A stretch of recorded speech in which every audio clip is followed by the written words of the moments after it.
This week's episode of the HHH Racing Podcast is brought to you by BetUS.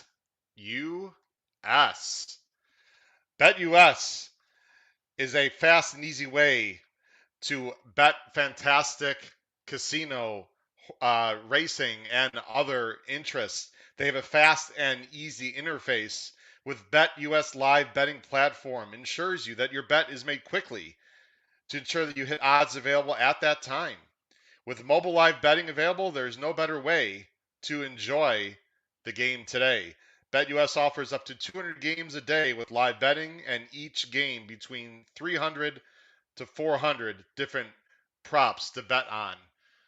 Please join BetUS today, and there'll be a free promo code and new information coming up for you viewers for the HHH Racing Podcast. Now, let's start episode 113 of the HHH Racing Podcast.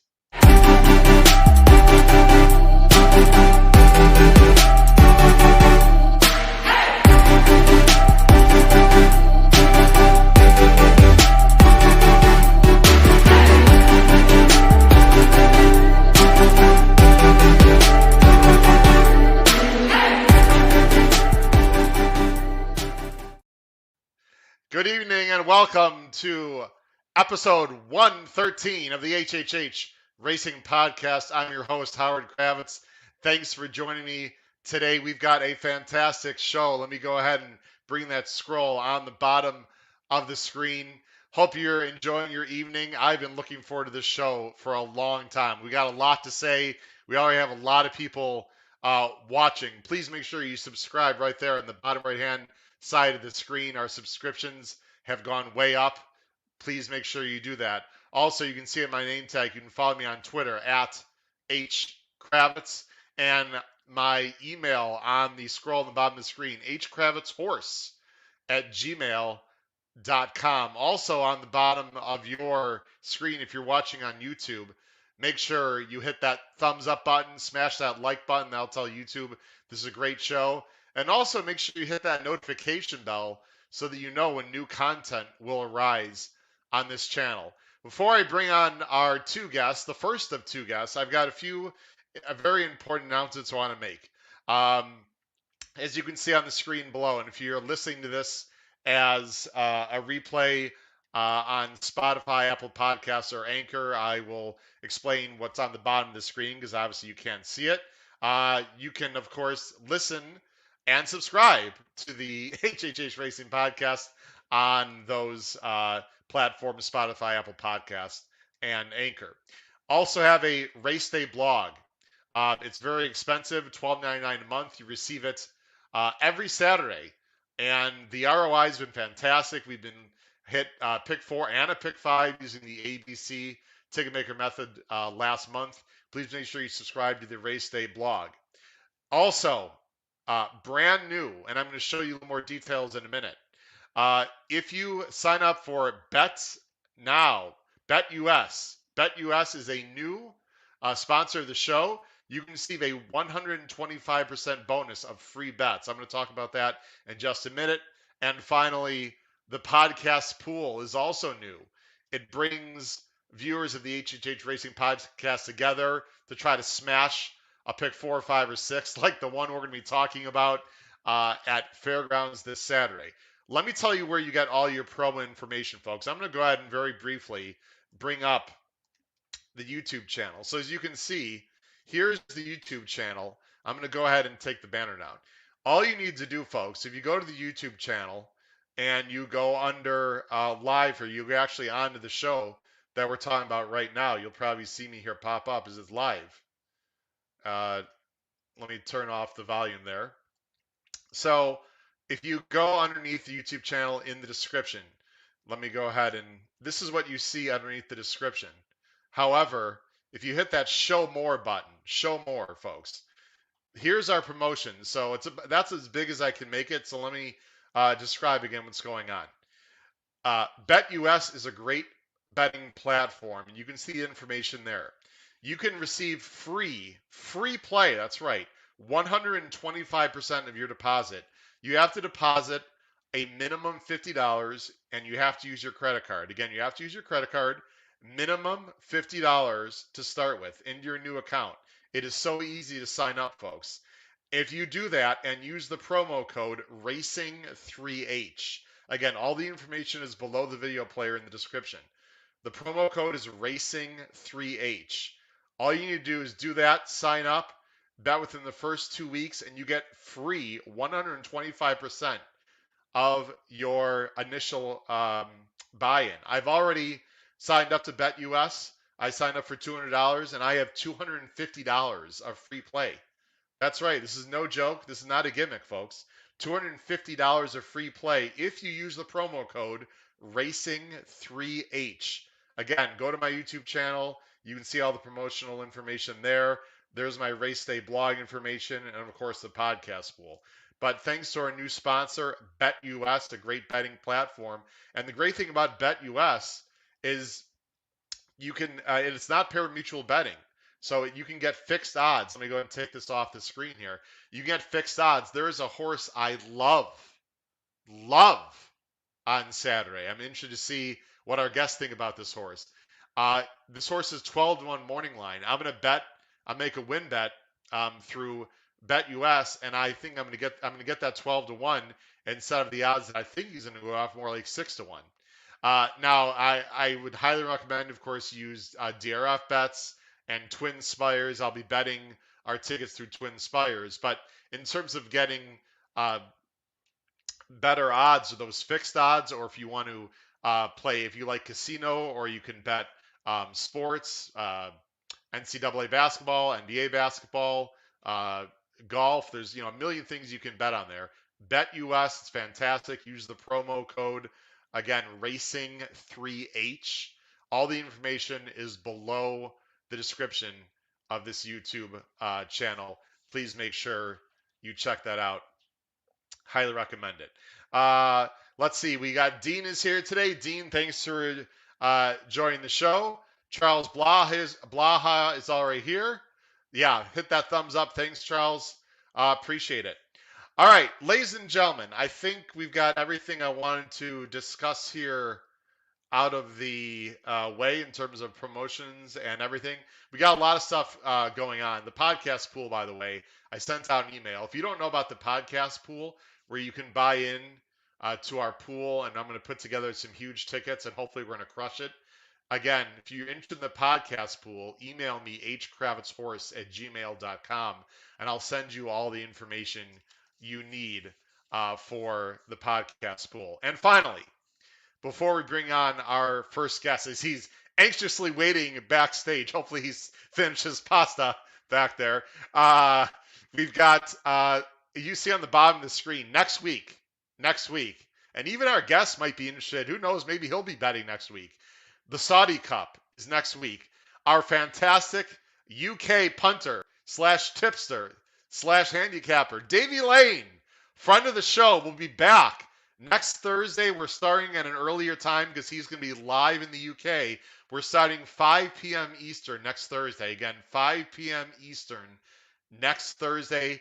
We are going to thoroughly go through the Saudi Cup itself and other stake races on the undercard on a huge day in Riyadh, Saudi Arabia. You do not want to miss our live show next Thursday with our friend live from the UK, Davey Lane.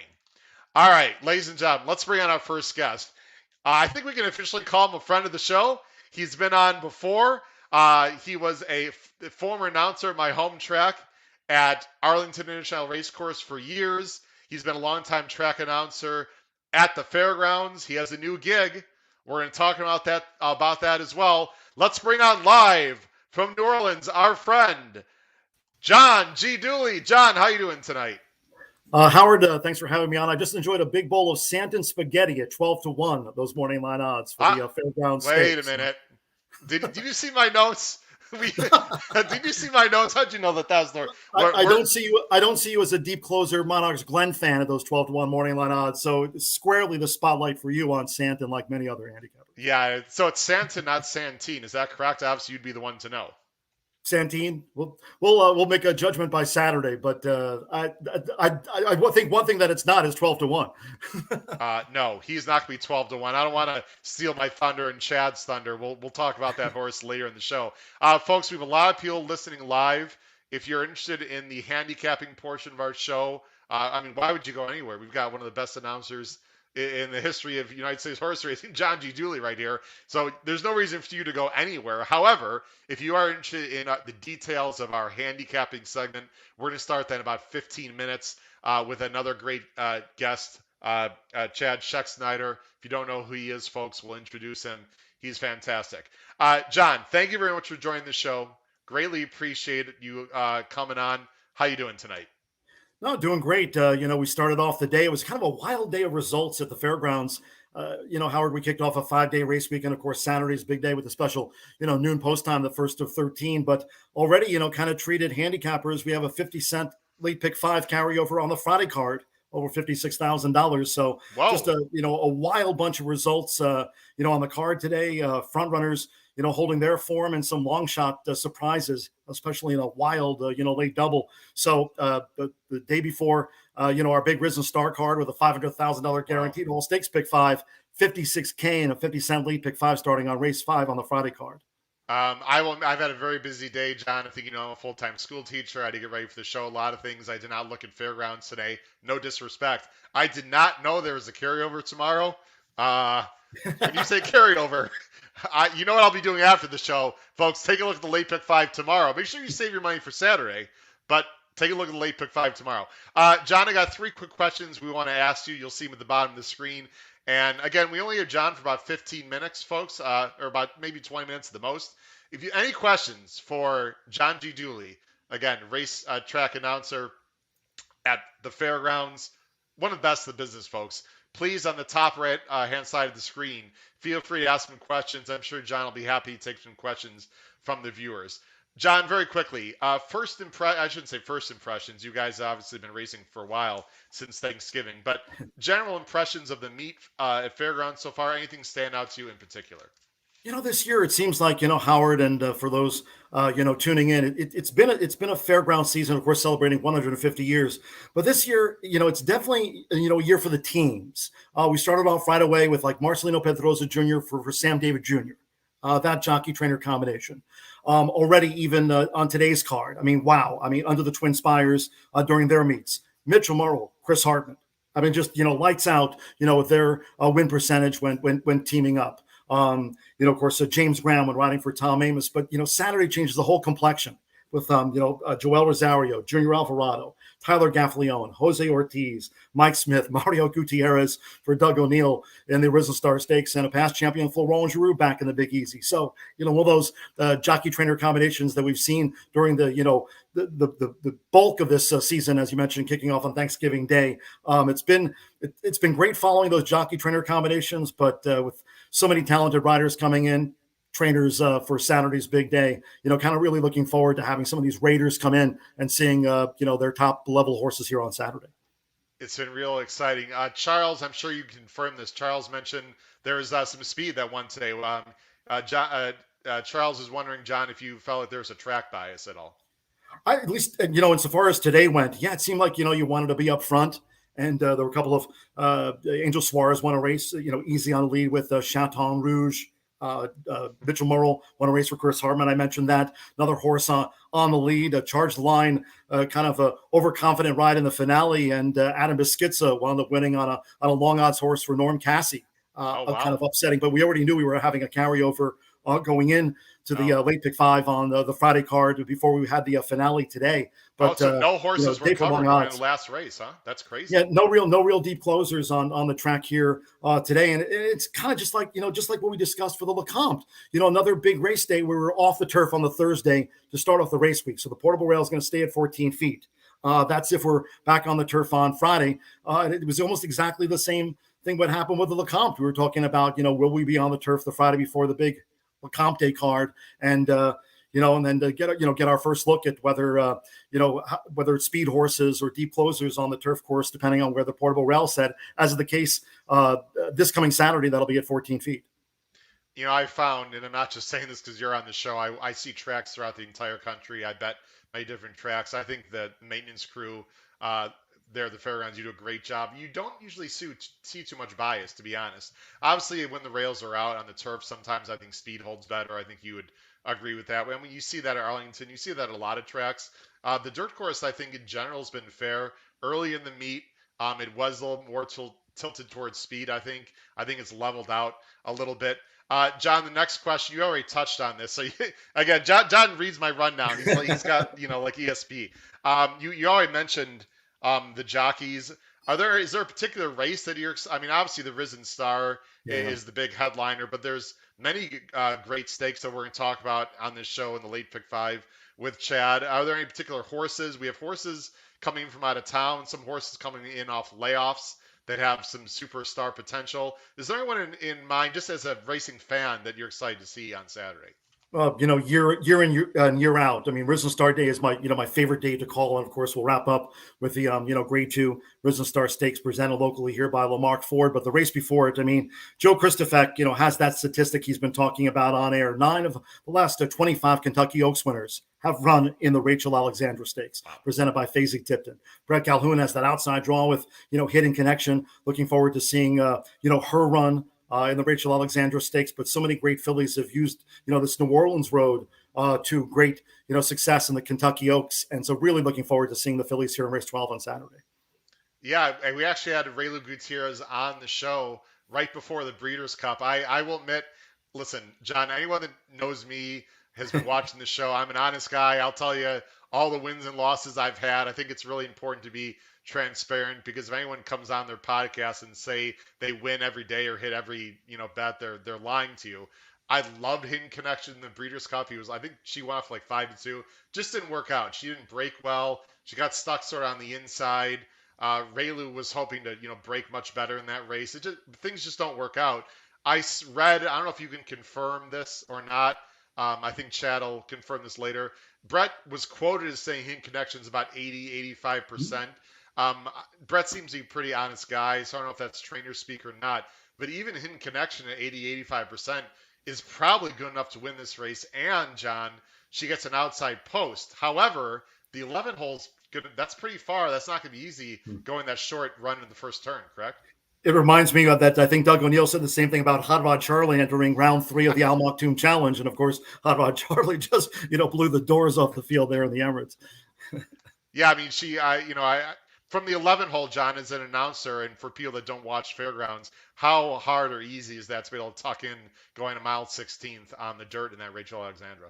And Talented LaCrate has the rail draw, and she's certainly a filly that, Steve Asmussen, he's going to take this route, going forward from the Silver Bullet Day, Rachel Alexandra Stakes. We have the Fairgrounds Oaks in the final, month of the meet, and, she's got that rail draw, and the way the track has been, even given today's results, I mean, if she gets out to the front, takes the shortest way around there, for Joel Rosario, and she could be hard to, kind of reel in, as you mentioned, drawing 11 for Hidden Connection, but really looking forward. I mean, the fillies year in and year out never seem to disappoint racing fans, and certainly for all of us at the Fairgrounds.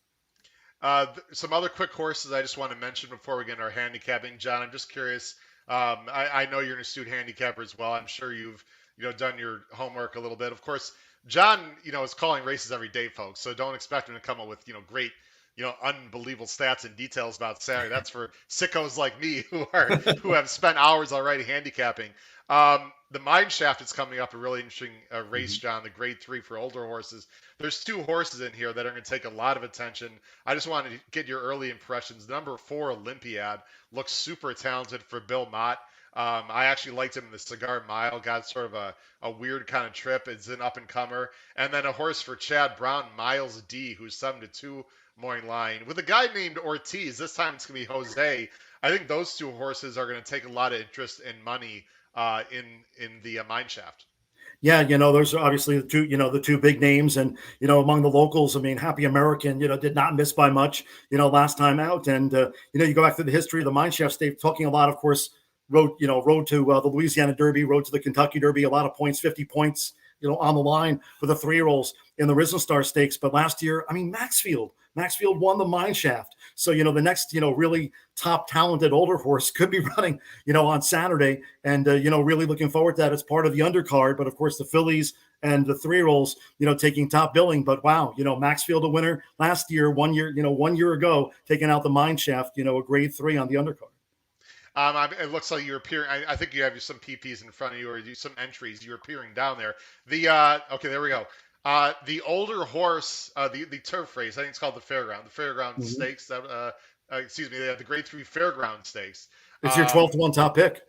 Right, and which is a sort of a preview for the Munez, correct, John? Which will be run right in a month.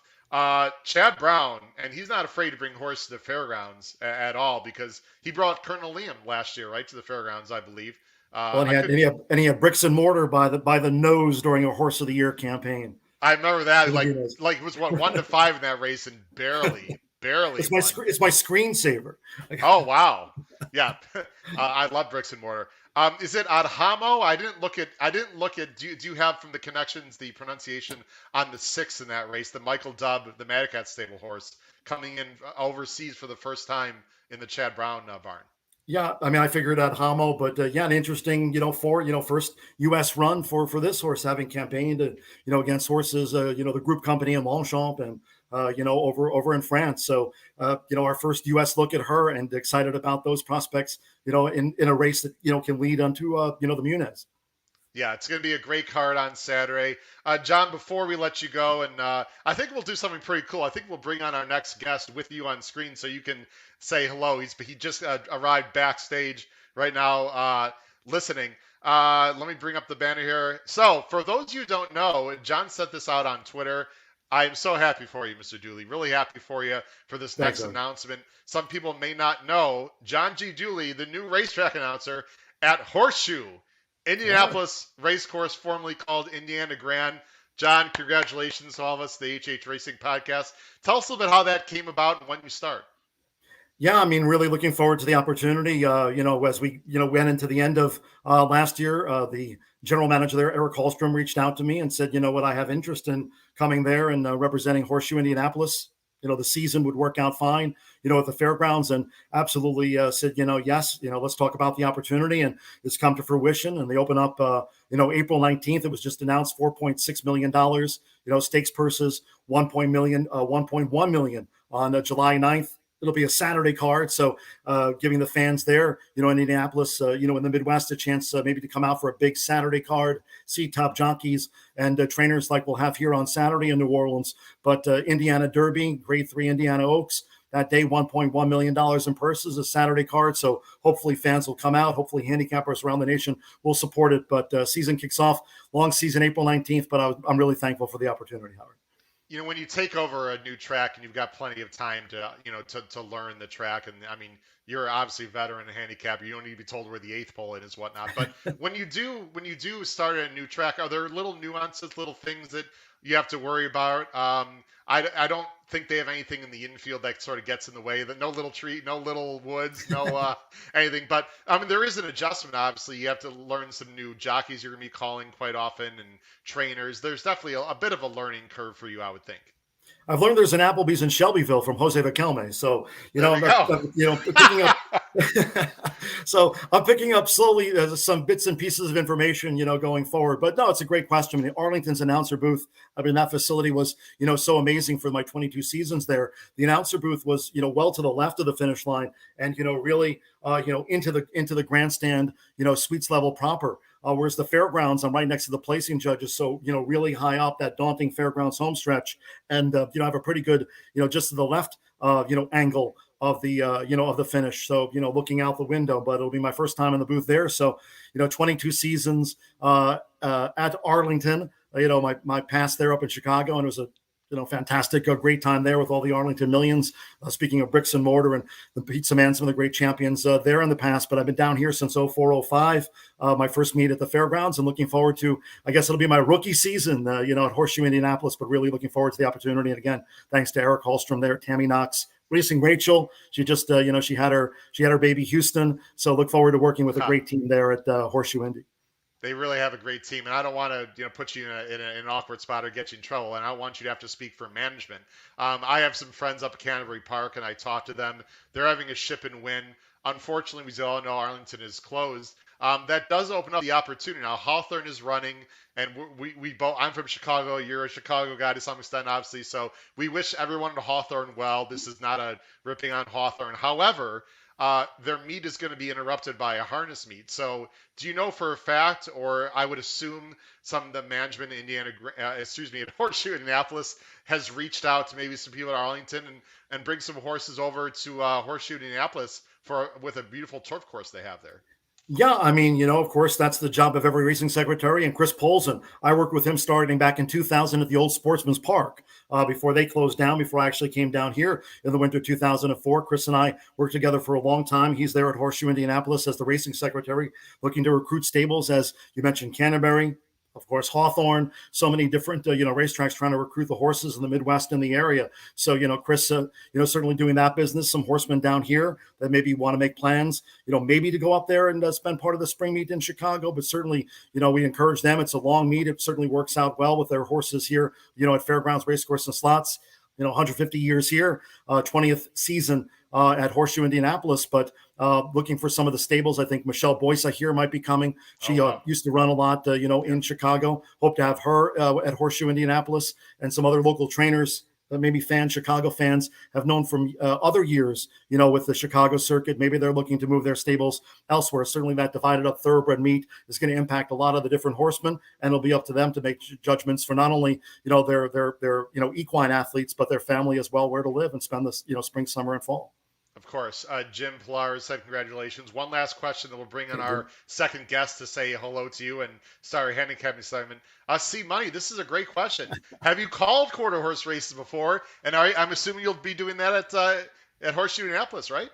Yeah, really, that's a fantastic question. Actually, my first season opened up the inaugural Lone Star Park at Grand Prairie, 1997. They ran a fall meeting of champions, so called the quarter horse meet there, including a Cool Q Baby for Casey Carden. She was a great hard hitting quarter horse mare, and Cool Q Baby, and they're in the fall meeting there. So a few seasons of quarter horses at Lone Star Park, and looking forward to the opportunity for Horseshoe Indianapolis. They have the Bank of America Challenge Championship, and I think I might have a chance to meet the great, the legend Ed Burgard for all those years, the announcer of Los Alamitos. Hope to meet Ed during the big day for the quarter horses, the Bank of America Challenge Championships, this fall at Horseshoe Indianapolis.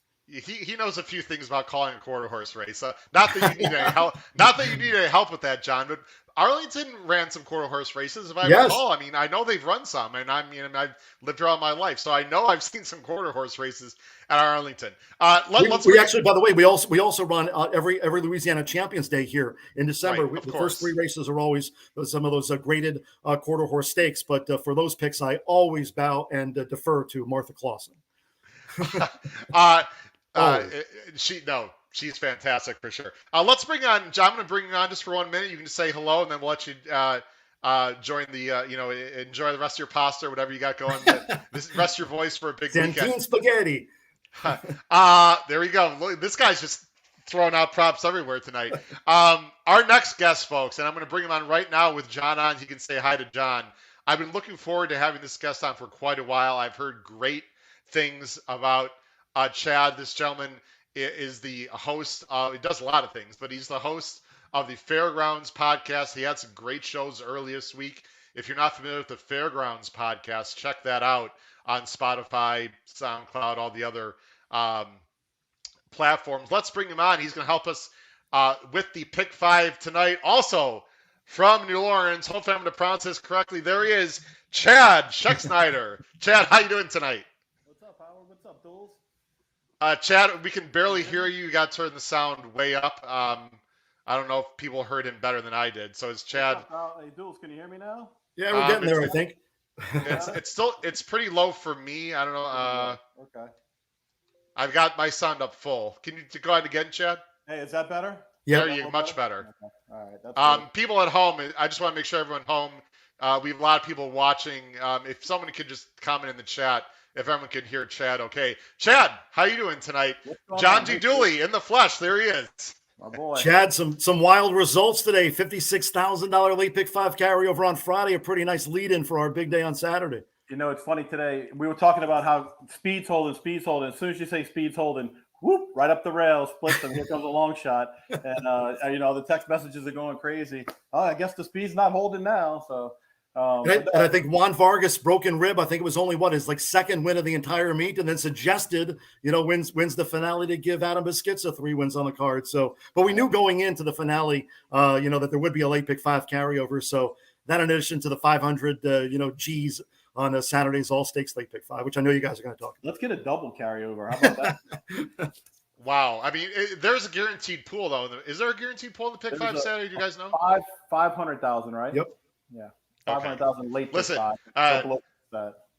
Yeah, Chad, before we let John go, any final thoughts or comments for John? I mean, he does a great job. You don't have to. Awesome. I mean, you've been down there a long time. Chad's never a stranger. He can just knock on the announcer booth door and say, did we just see that? Did that just happen? So we talk pretty much daily whenever Chad has a chance to join us up in the press box. Yeah, does a great job, man. That's a tough. People don't understand when you look up the stretch in the Fairgrounds at 4 or 5 o'clock in the afternoon, and those horses swing by. They just look like silhouettes. I mean, it's pretty tough up there. I'm telling you, when you look down the stretch, and it's a long stretch, so you got a little time. But Dools has done it for a long time, and he does it very well. Cheers, fantastic. John, we're going to let you go. I really appreciate you coming on for a short time tonight. Our viewers always enjoy listening to you, watching you. We will be watching you not only Saturday, but I will be definitely watching you tomorrow for the late pick 5 when I get home from work. I'll be putting a bet in. Any quick final thoughts before we let you go? Put the T-shirt on. Put the pick 5 T-shirt on. $56,000 late pick 5 starting on race 5 tomorrow. There we go. I'm live in the pick 5. Let's get it going. John, have a great night. Thank you very much, sir. Take care. Thanks, Howard. Go get him, Chad. All righty. Thanks. Bye-bye. What a great guy, huh, Chad? He's awesome. And got a new gig at Horseshoe Indianapolis. That's real exciting for him, too.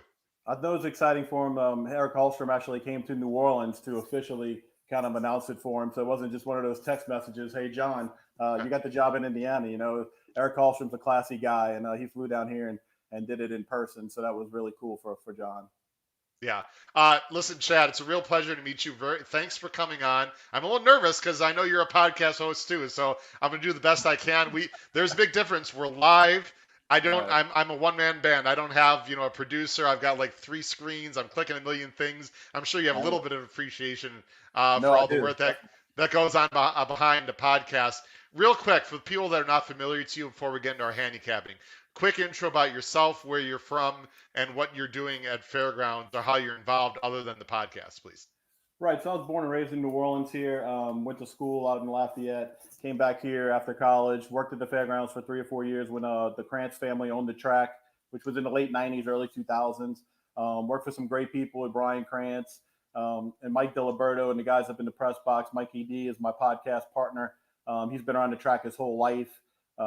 Legend Diliberto name is legendary down here. We actually run a stake in his dad's name, but the Buddy Diliberto. So, Mike kind of took me under his wing and taught me some handicapping, and ran the press box for a couple of years, got out of there and went into I call it the real world. Got to have the real job after that, and just became a fan. And then, kept going to, kept going to the track, had friends that go to the track, and just, got friends on the backside. And, when Joe and them got here, I said, podcast, Fairgrounds didn't have a podcast. And this was a couple of years ago.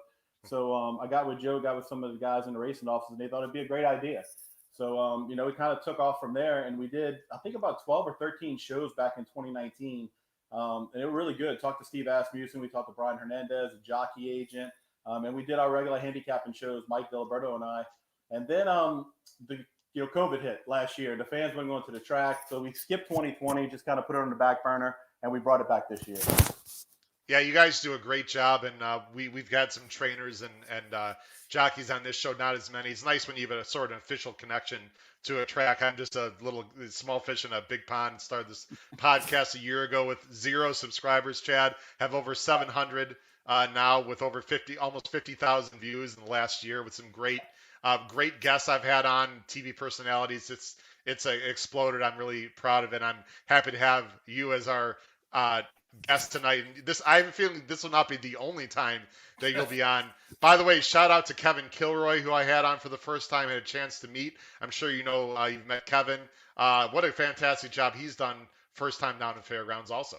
You have an appreciation for it. I mean, I definitely have appreciation for what you do, because being on the podcast side, it's tough. You don't know if anybody's going to listen, right? I mean, you don't know if anybody's interested and whatnot. And Kevin came on too. And, the camera is something else. When you got the camera in front of you and you're talking on it, it's a different thing. It takes a little while to get used to. But yeah, Kevin's jumped right in. He's passionate about it. He does a good job, and he works hard. And I think he's definitely a positive for that media team they have at the Fairgrounds. Absolutely.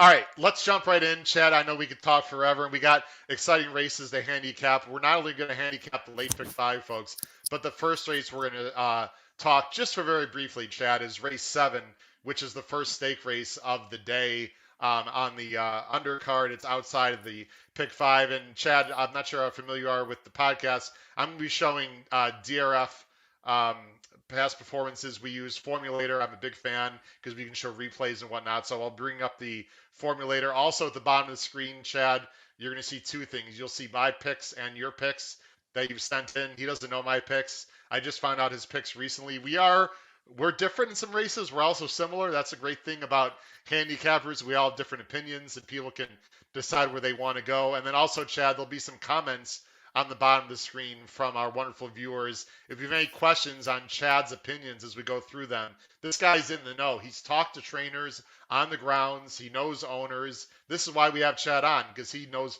much more about what's going on specifically down at the Fairgrounds than I do. So, Chad, let me go ahead and bring up the PPs. As I do that, you see here's race 7, and sometimes I'll go full screen, Chad, so people can see them better. Sometimes I won't. I don't have our picks up for race 7 because it's out of the sequence. Very briefly, your thoughts on race 7, 5.5 furlongs on the turf.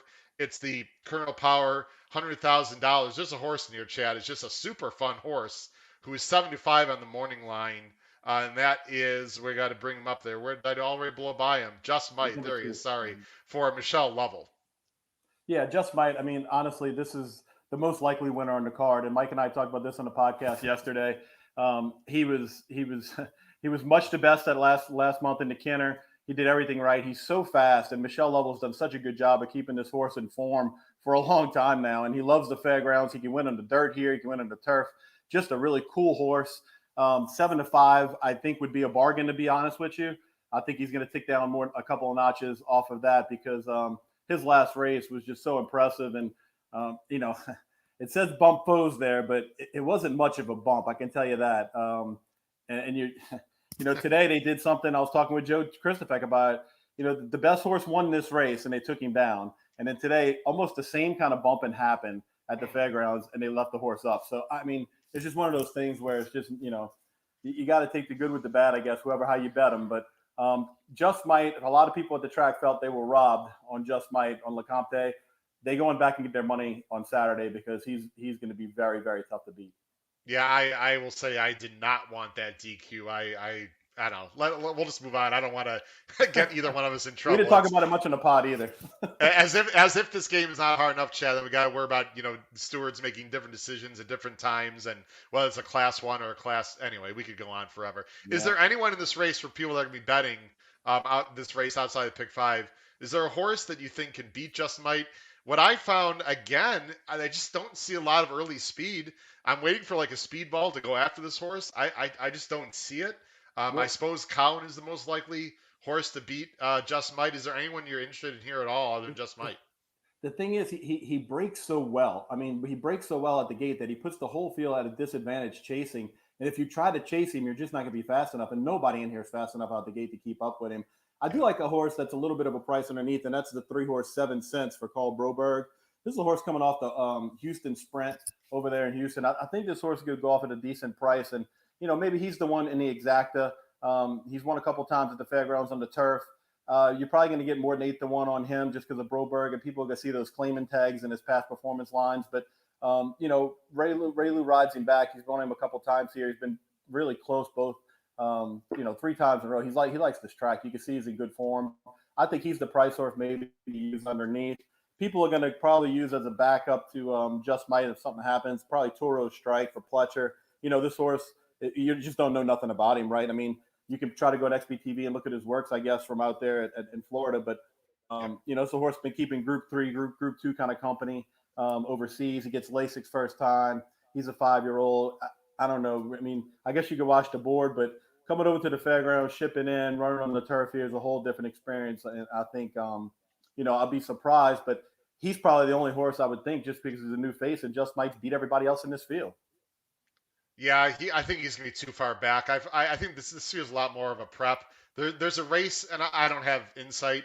There's one race that I have a feeling Pletcher would love to see this horse, and that's the Jaipur, which is the 6 furlongs at Belmont on Belmont Day. I would think that that's a grade one. I have a feeling they'll be pointing this horse to that race. I'm just speculating, but I think this is gonna be way too short for this horse, and it looks like Just Might's gonna win again.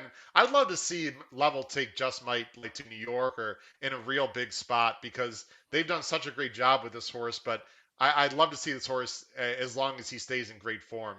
To be really tested. Any final thoughts before we move on to the pick 5? Well, if Just Might runs well here, I can tell you he's probably heading to Dubai. Oh wow. Okay. Yeah. I was thinking about that before we started the show. Like, I wonder where they go with him. That's a 6 furlong race. That would be a tough ask. I think it's a straightaway too, isn't it? It is. Yeah. I would be, no disrespect to the connections, I'd be totally against Just Might in that situation just because it's a whole other ball game. I don't think that extra half a furlong would do this horse any favors, but I understand why why not take a shot? I think it's like a $2 million race. I mean, how many big races are, turf sprints are there in the country? I love it. I love the guts they're going to show there. I would be betting against them though, personally. All right, let's go to talk about the pick 5. That's what everyone's here to for sure listen about. As I go ahead to race 9, I'm going to switch the screen there. I'm also going to go ahead and bring up our picks. Now, I want to mention, let me bring us both on screen. I'm going to take the PPs off just for a second here. Ladies and gentlemen, if you are involved in our podcast pool, and if you're not, why have you not? Because the podcast pool has been tremendous. We have a lot of people have already bought into the pool. And Chad, just to let you know, I'm a little I'm excited about this, but the pressure is on. The HHH Racing Podcast viewers and myself, we are going to be playing a big, I'm not going to give a dollar amount, but let's just say big, 4-digit pick 5 ticket using ABC Ticketmaker. So people are going to watch the show, are going to be very interested, and I have the responsibility of putting the ticket together. So I'm interested to hear your opinions on certain things. It's going to start in race 9 with this first leg right here. So let's go ahead and bring back the PPs here. Hold on one second here. All right, there you go. And we're going to see our picks on the bottom of the screen. H, of course, Howard. C, Chad. Chad, I don't know about great minds. You're a great mind. Me, I don't know. That's up for debate. We're thinking pretty much alike here in the first leg. This is the Stall Memorial, $100,000. They're on the turf. It's for the girls going a mile at a 16th. A lot of these ladies raced against each other last month, but we do have some fresh faces. And you're going with one of the horses that ran a little bit back, and that is Amiche for Sherry DeVoe and Brian Hernandez. So let me start by saying the filly and mare turf division here, especially going long in sprinters, just for the last 4 or 5 years, seems to always produce a price. I don't know what it is, but favorites, usually turf races in general produce prices at the fairgrounds, but I really find the filly and mare divisions really produce a lot of prices. Just look at last month, Past the Plate, 8-1, gets up to win on the turf in the race, the race that he comes out of, the Marie Krantz Memorial. It just always seems to happen that way. I don't know why it is, but turf racing is all about trips, right? And Past the Plate came on the outside, got up in the middle of the track, and got up late. The thing about it is these horses usually take turns beating each other, and I find that shippers have just as good an advantage when they come in. We've had some horses ship in and win this race, so it's certainly interesting. I do like the 8 Amiche. I think this horse is lightly raced coming out of the Pago Hop, which was a key race. I think they produced a winner or 2 winners and a second, something like that out of the race. Brian Hernandez is Sherry DeVoe's go-to guy. Amiche, she likes the race course here. And I just think being lightly raced, a lot of these horses are 3 for 14, 3 for 13, 2 for 14. Abscon's down there. She's going to be probably second choice. She's 2 for 15. Here's the stretch run of the last race. If you want to talk it through, Chad, Amiche is the 4 here on the outside, just getting caught. Right, she gets caught. She gets she gets snapped off here right close to the wire. And Brian, she ran hard. She's right in the thick of things, which is usually what these turf races are. Lovely Ride's a nice horse for Brett Calhoun, she's right in the picture. She's fine. She's going to do well on Saturday, I think. Lovely Ride. I knew they were high on her from the Brett Calhoun barn. She didn't show up in this spot, but she was a lukewarm favorite that day. I think you're going to get between 3 and 5 to 1, and I think she just improves. I think she just improves off that race, and going the mile and 16th here is not going to be a problem for her. Yeah, Brian Hernandez gets good trips, right? Brian Hernandez is a jockey that just seems to be in the right spot and get good trips, and that's what I'm expecting out of this one. I have her second. She obviously can win. I think she's going to get a great trip. I have minor concerns about the mile and 16th. She's probably better in a mile, but Chad, you're a very excellent handicapper with experience. I love horses that are lightly raced. This is a newly turned 4-year-old this year who certainly can improve off that Beyer top of 86, but might need to do that, Chad, in this race also. Yeah, no doubt about it. She's going to have to step up in the speed scale a little bit. Probably not much to beat this field, though, to be honest with you. Just a few more points probably beats this field. The other horse, kind of the long shot that wasn't, I guess, in the top 3, is Out of Sorts. Gets a big jockey upgrade. Look, going nothing against Angel Juarez, but now Luis Saez is coming in to ride. This horse getting blinkers, which I think is going to help out, bring this horse a little closer. And only ran in 3 lengths behind past the plate last time. Didn't have the best of trips in that race. Lovely Ride was second in there by a head. There was a neck back, so it was a really close race. The blinkers go on. This horse, I think, with the jockey upgrade, maybe gets a better trip. And ran close to Miche 2 back, right, in a Pago hop. So that horse at 8 to 10 to 1 would be very interesting. I don't think you want to leave that one out. No, and this is the race we're talking about. By the way, Past the Plate is the 10 right here, folks, that won that race. We'll just show the stretch, and you can talk about it, Chad. Past the Plate, who's the 1 in this race, so I think it's 3 to 1. I think morning line favorite, if I recall. My top choice. This start was horrific. Excuse me, this start was horrible by Past the Plate, and she was far back. We'll just go ahead and watch the beginning. You see she gets bumped, steadied. Right here is Past the Plate. This is a horrible start. She's much further back than she wants to be. If you had Past the Plate here, you couldn't feel that good about it. And then, as you see, we'll go ahead and bring it into the stretch here. She makes a big, wide, sustained run, so I'm going to go ahead and go a little bit further forward here. Here's Past the Plate here in the pink, making this big run. Here's Lovely Ride, who's the horse that just barely beat Amiche. Here, you want to talk about the stretch run at all, Chad, here? Right. Well, Past the Plate's on the good part of the track, and this has been the winning move here at the Fairgrounds pretty much all meet. Swing out, come down. There's a little bit of a turtle back there and in the middle of the track, and if you get on that ridge, it can carry you. And Past the Plate was on that ridge. I don't think that she was going to be back anyway. Maybe she wasn't going to be that far back, but she just grinded it down, and you can see she gets up. It's a long stretch here on the turf too, so I believe the 7 was Out of Sorts. Is that correct? I think the 7 was Out of Sorts, right? Yeah, so there's Out of Sorts on the inside. Not on a good track at all. No, listen, Out of Sorts is very interesting. I'm going to go ahead and take this off. You must have read my mind. Let me go ahead and bring us back here on screen. For those of you that are going to be buying into the podcast pool, Chad, I think Out of Sorts is fascinating here. She's an A for me. I don't know if we're going to get 8 to 1. This is usually the kind of horse I don't like, Chad. These dead closers who always have trouble and just never get there. The blinks on and Saez with a race that's wide open with a bunch of ladies that just continually beat each other back and forth. I'm fascinated with Out of Sorts. I don't know if the pace is going to set up, but I'm using Out of Sorts as an A along with 3 others. I've actually got 4 A's in this race, Chad, trying to beat Past the Plate, who obviously can win. But is no guarantee. Anything else in this race before you want to move on? Look, I could just tell you, the turf's going to be the turf rail's going to be all the way in. It's going to be at 0. It's been out. I think it's out 12 feet tomorrow. The inside, there's been this notion, and you see a little bit of it on Twitter, but I've heard other people say too, when they take the rail back down, the inside's good because the grass is good. That cannot be further from the truth, in my opinion. The last two, I mean, I'm glad people think that because they start betting inside horses, but you just saw what Past the Plate did, right? Outside. The turf course isn't draining as good as it used to drain. There's reasons for that I won't get into, but I can tell you when there's rain during the week, that rain, it drains to the inside. Okay. So that water stays there. And if you go on the turf course, even when we haven't had rain down here for 2 or 3 days, it's still a little soggy down there. So if horses don't grab a hold of it, like turf horses like to go fast track, it'll slow them down. And I think that's happened a couple of times, and you can bet these horses back. Look, also too, we're in New Orleans, right? We're below sea level.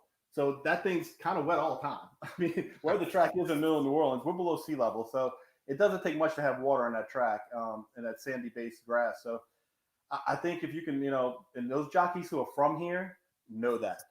The guys who don't, we had last year a few of those outside, coming from Florida. Oh, yeah. They saving ground. They try to come up the round. There's nothing for them. There's nothing there. So just be aware of that. The local jockeys kind of know the track a little better, swinging wide, that kind of trip. But yeah, you don't want to be on the inside. And later on, I can talk about another horse that was on the inside that we can get to that I think is going to run better this time around. Well, I think can you very briefly talk about the weather? I heard you guys are supposed to get some thunderstorms tonight, possibly. I know it's been unseasonably warm and pretty dry this week in general. Obviously, a little more moisture in the turf could change things as well. I think the rain's just about done. Kind of rained on and off today. I think if they wanted to, I've seen them run on the turf in worse conditions than this. I mean, I don't know if they tried to save it for a reason, but they didn't run on the turf today. They probably could have. Jason racing off of that. They just took it off early. I don't think we got a lot of rain at all. Interesting. So I think it's still kind of dry. Probably firm Saturday or good to firm Saturday, would you say? Firm. No, okay. They'll call it firm. All right, let's go ahead on to the next race here, race 10. This race is the mine shaft. Let me go ahead and bring, this is what I want to do. There we go. Use that screen there, thanks to Fairgrounds. Of course, we'll bring the PPs on in a second. Early thoughts about the mine shaft. Looks like a pretty wide open race. Toughest race in the sequence of the pick 5, in my opinion. Okay. I just think you got to get deep in this race. I mean, Mike and I were talking about it on the podcast. There's a million different ways to go.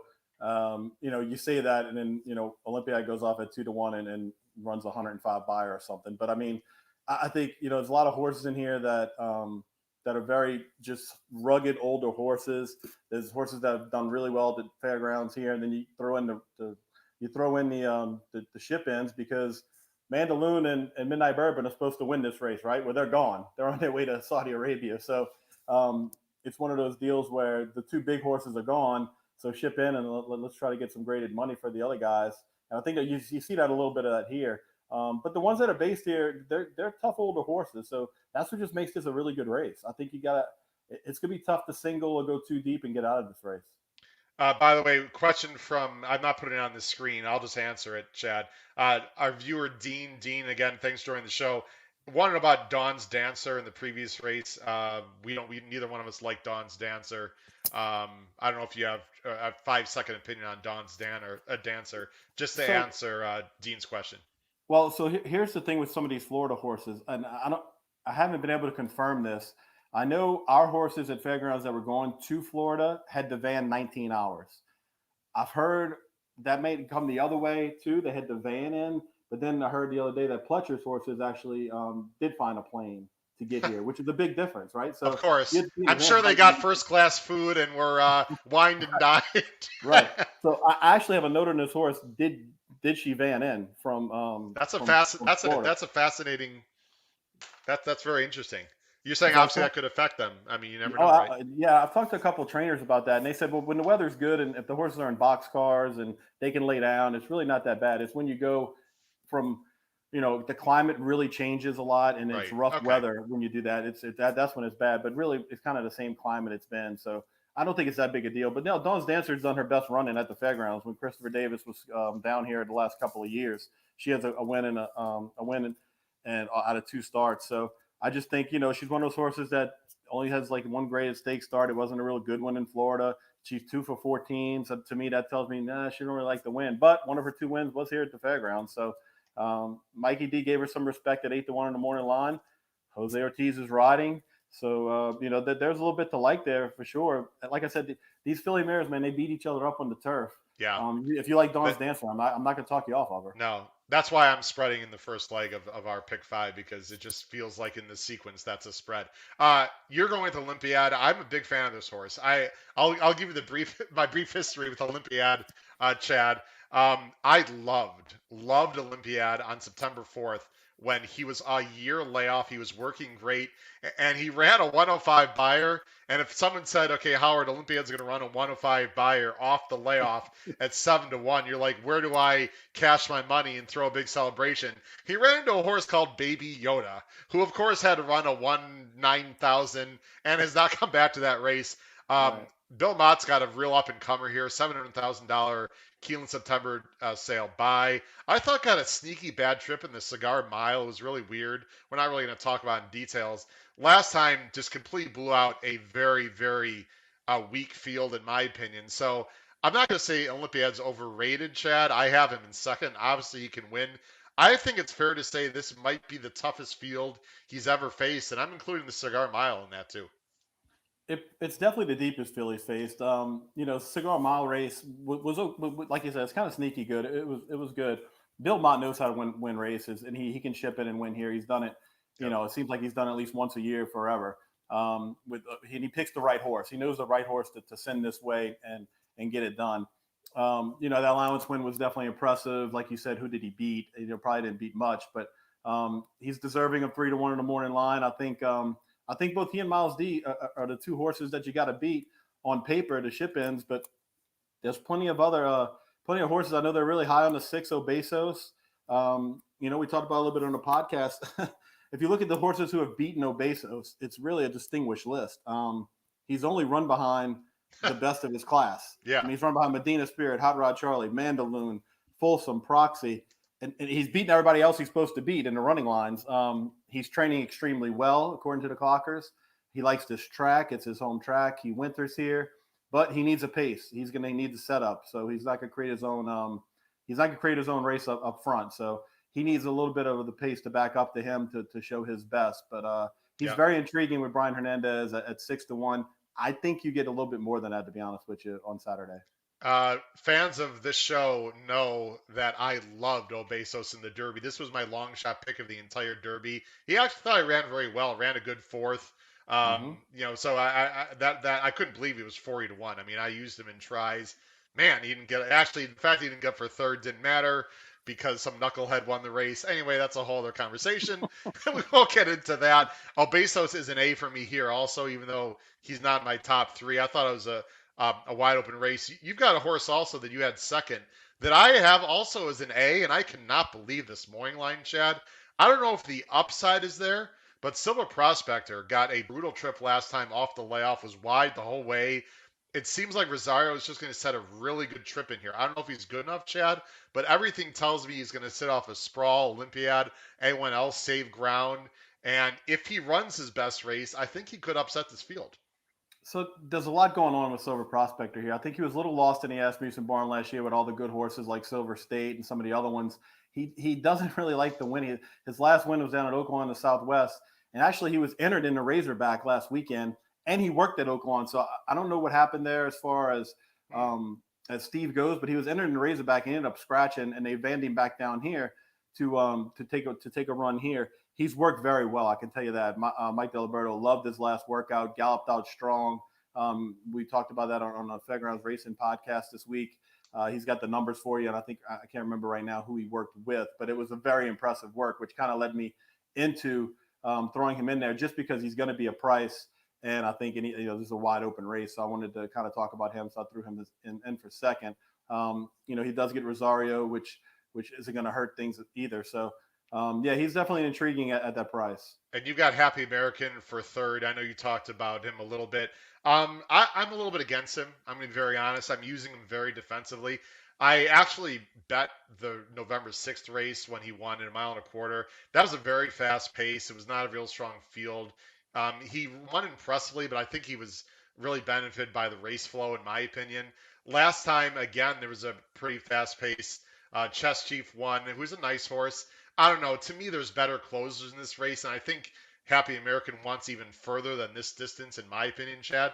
But I suppose he can win. And there's also a viewer who asked about Untreated for Pletcher, who's in really good form as well. Another horse that I know you have on your pick five ticket that could win this race. Yeah, no doubt.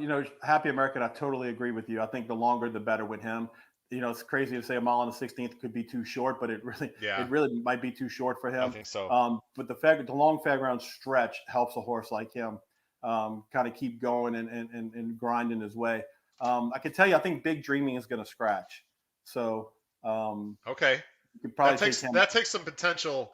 By the way, I don't. I'm going to put ourselves back on screen a second. The race that I liked big. Hold on a second. Sorry about that. I liked Big Dreaming quite a bit here. Sorry, not here, not in this race. Sorry. In his last race, I like Hernandez. I have no idea what he was doing that last race when this horse looked like he should be on the lead and it didn't even send. I was using Big Dreaming as a C in this race because I think Loveberry is very aggressive. So that does take a little bit of speed out of the race because you think he would have had to ascend hard, right, from there.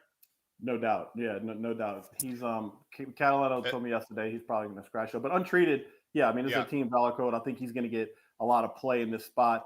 Just off those speed figures you see on the screen, those 297s are up there. So it's Todd Pletcher. Pletcher has 7 horses coming in for this day, which is a lot for him to bring down here. So I think he's trying to figure out where they fit, and they paid a lot of money for this horse, so I think they're going to give him a shot here. And see what happens. He's talented, but he's unproven at the greatest stakes level, so we'll see. It's a completely. We'll show our pick five tickets at the end of the show. I know you think it's wide open.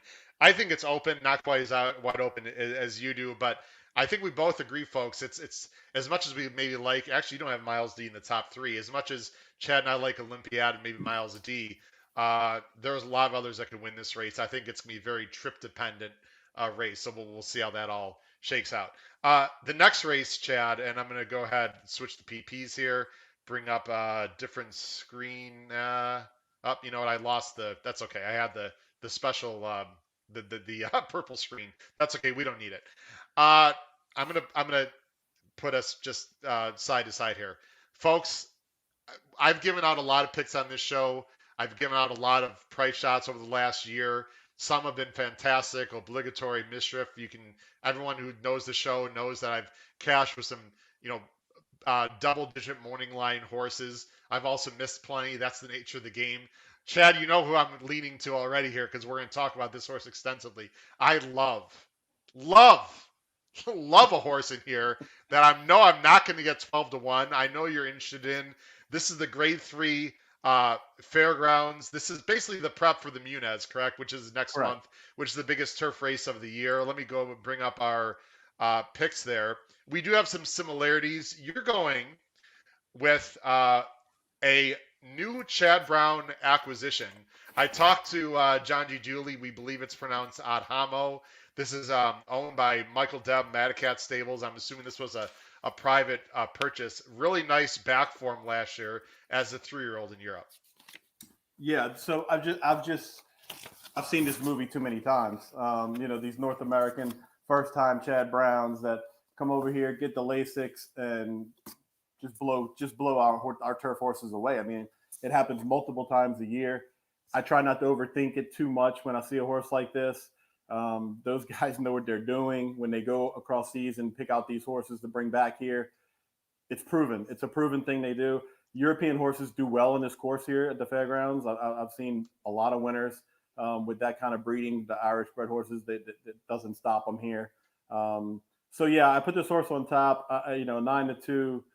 I don't know. I think this horse definitely it might go off second choice. I don't think you get 9-2, but Chad Brown. I can tell you what he said.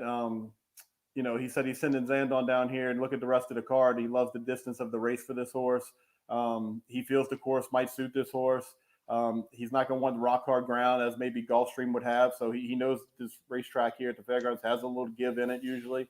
And, he said he's optimistic about the distance and the course is going to suit him. And he's a fun horse to get started on the card. And he thinks the first time in this country horses that come to their barn are popular. And he's going to bring him over here and give him a good account of himself. And if he wins, He'll be back next month for the Nunez. I would not be shocked if this is the favorite. By the way, this 9-2 is Right. no disrespect to the morning line. Um, there's absolutely no way a fresh Chad Brown face from Europe with Ortiz on is going to go off at 9-2. I'm going to say I'm slightly against him. Now, for everyone that has invested into our race day blog, into our podcast pool, don't panic, folks. I'm using him. Okay, he is a B as in boy. I wasn't blown away with his workouts. He seems very one pace to me. Of course, he can win this race. I'm not telling anyone not to bet this horse, but a few things, Chad, in my opinion, you're not going to get the value. Number one. Number two, this is probably just a means to an end. I mean, I can't believe he is fully cranked. Number two. Number three, he looks a little more one paced. So even though he can win, um, I don't know. I'm not blown away by him. I got to be very honest. I've seen other Chad Browns, coming from Europe that I've liked more, but this horse can win for sure. You've got the 11, who I know you and I talked a little bit, before tonight about two Emmys, who of course upset the Mr. D field, beat domestic spending with a glacial pace, but in his two races coming back, second and third, once he wasn't even favorite. The other time he was barely.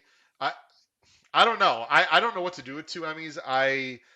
At first I was against him. The more I think about it, because I'm against some others, I'm using him as a B. Also, he can win. He could win, and let me tell you, here's a few reasons why he could win. In full disclosure, I bet him today at Arlington at the big price. I loved him in there. Jimmy Graham loves this horse. I can tell you, Jimmy Graham loves him.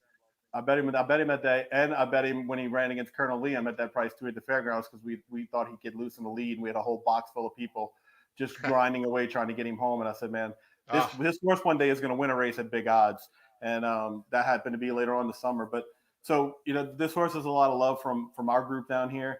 If you want to pull up the replay of this race, I can tell you why I think this horse is going to run better. You're talking about the Colonel Bradley? Yes, the Colonel Bradley. That's going to be, you know what? I don't want to mess with too much. I'd have to go on through you. I'd have to go through. I can't click on, of course, as you know. I'd have to go through YouTube and everything, and I'd have to switch screens. A little bit of a pain. I'm going to apologize to you that I'm not going to be able to do that. But if there's other races that are not from CDI tracks, that's a whole other discussion. I can easily bring it up through the PPs. But why don't you talk about that race a little bit so people who didn't see it. Right. So what happened, Jimmy Graham goes to the lead, and he kind of when he turns for home, he kind of wants to go out, and then 40 not 40 under Halo again kind of keeps him pinned in. And Halo again was close enough to where he had the opportunity to do that. And you see the horse, I mean, he's coming off the layoff. That might have a little something to do with it. I think Hugh Robinson said he was like one work short going into this race, but he needed to run him, so he ran him. And he got down on that wet ground, and you see the track was rated as good. It was really wet down there on the rail that day, and he stayed down there the whole time in the stretch. Yeah. And it took a while for those two horses to get by him. I think this time you can see him back on the lead. He's got an outside post, and he might save ground down the backside, but you're not going to see Jimmy Graham make the same mistake and get pinned on that rail on Saturday. He's going to be more toward the middle of the track and second off the layoff. And another big thing I want to show, this horse had to carry 124 pounds last time. He's dropping 6 pounds going into this race. That's a great point. And a horse that's going to be on the lead, dropping 6 pounds, that's key to me. So he's an A for me in this race. I picked him second. He loves this track here, and I can see him winning this race for old time's sake, and see what happens. He's a strong B for me. What I mean by that, for people listening and for Chad, that means I might move him up to an A. It's going to depend on how the track plays and just my gut feeling and other things. Yeah, he can win. I think there's other speed in this race, though. So, by the way, out of sorts, who we talked about, was also on the inside on that turf when it was wet. Correct, Chad? So, just going. I know we're tracking back, but it's important for our viewers to understand that if you are saying the inside of that turf course was bad on January 22nd, out of sorts was trying to come up the rail also that day. Correct? That's right. Okay. Yeah, correct. All those horses you got to give another look to next time around. All right.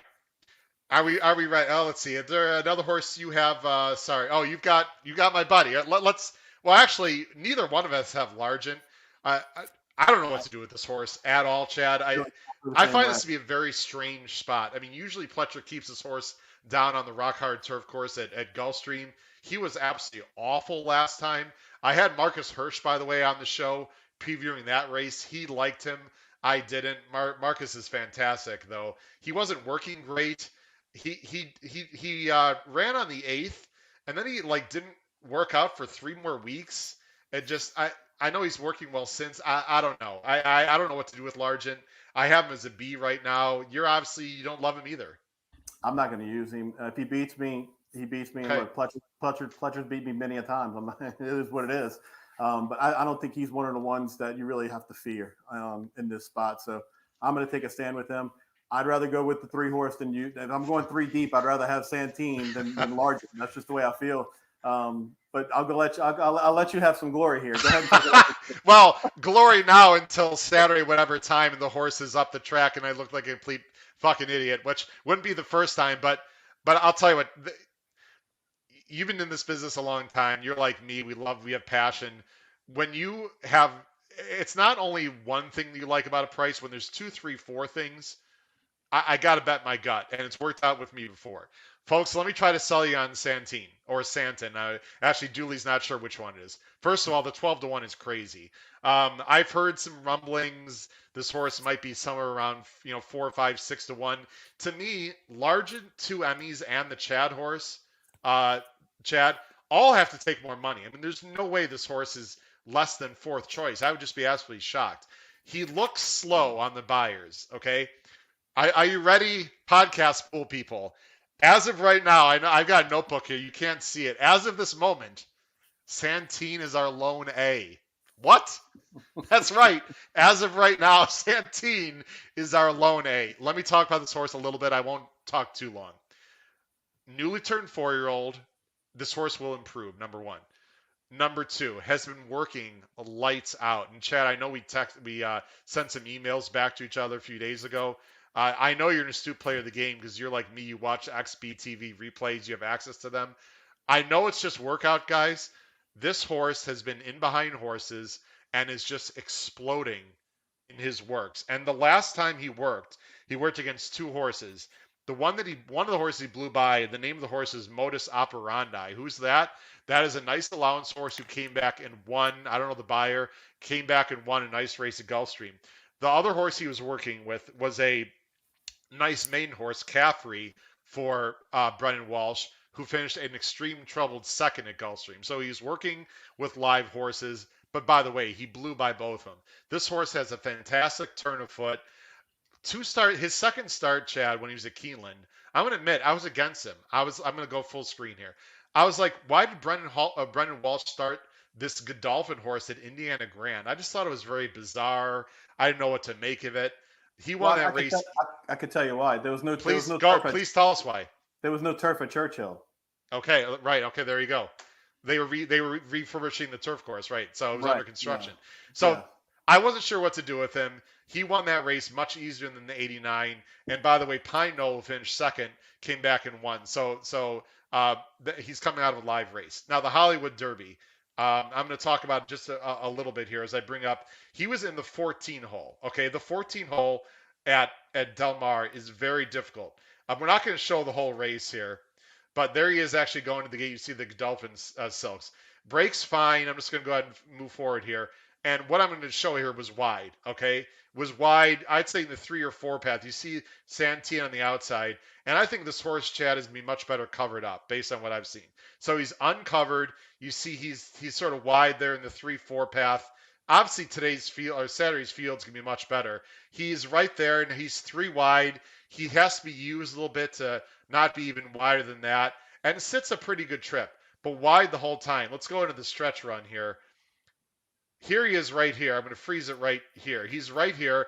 Beyond Brilliant, by the way, wires the field. This is a nice now 4-year-old filly. I love the reach of this horse, Chad. Look at the way this horse reaches out. He's got a big stride. You've seen a lot of races like I have, Chad. I love the visual here. He doesn't get there. I understand it. I don't think grounding's going to be a problem at all. I think this horse has a chance to be a superstar in this division. I really believe in this horse. I think he's going to sit on the inside and get a great trip behind the speed. I'll take 6-1, 7-1 all day, Chad. Give me your opinions on Santon. I think you're going to get 6-1, and I think here's why. He's making the first start. He's coming up a little bit of a layoff. He's facing older for the first time. And there's some name horses in here. Like you said, there's Chad Brown in here. I'm gonna tell you, a horse like Major Fed's gonna take money off his 12-1 morning line. He's got some turf breeding. Foley's horses take money here. I know it's first turf for him, but they got Florent Giroux, I believe, is riding Major Fed. So Yeah. people like to bet on people like. I just think the money's gonna be so spread out. I really think you're gonna get a decent price on Santine. I really don't see him opening. He's not gonna be one of those ones that opens up at 9-5 and maybe gets to 3-1. I don't see that kind of steam happening on him. But he's very impressive. I can tell you. I mean, said that he was 17-1 in that Grade 1 Hollywood Derby. Brendan Walsh told the media department, he was talking to either Kilroy or Joe. He said the Hollywood Derby was his last chance to take on 3-year-olds. So we said we'd send him out there. And I'm quoting Brendan Walsh here. He was drawn 14-14, which wasn't ideal, but he ran a bang up race. He's a pretty good horse, and I think this is a good race to get his year started off. He's a big growth horse, he said, and he's about as fit as he can be without running him. He said they never stopped on him very long. He ran in California end of November, so he wasn't off for that long. He's working great. He did say he's working great.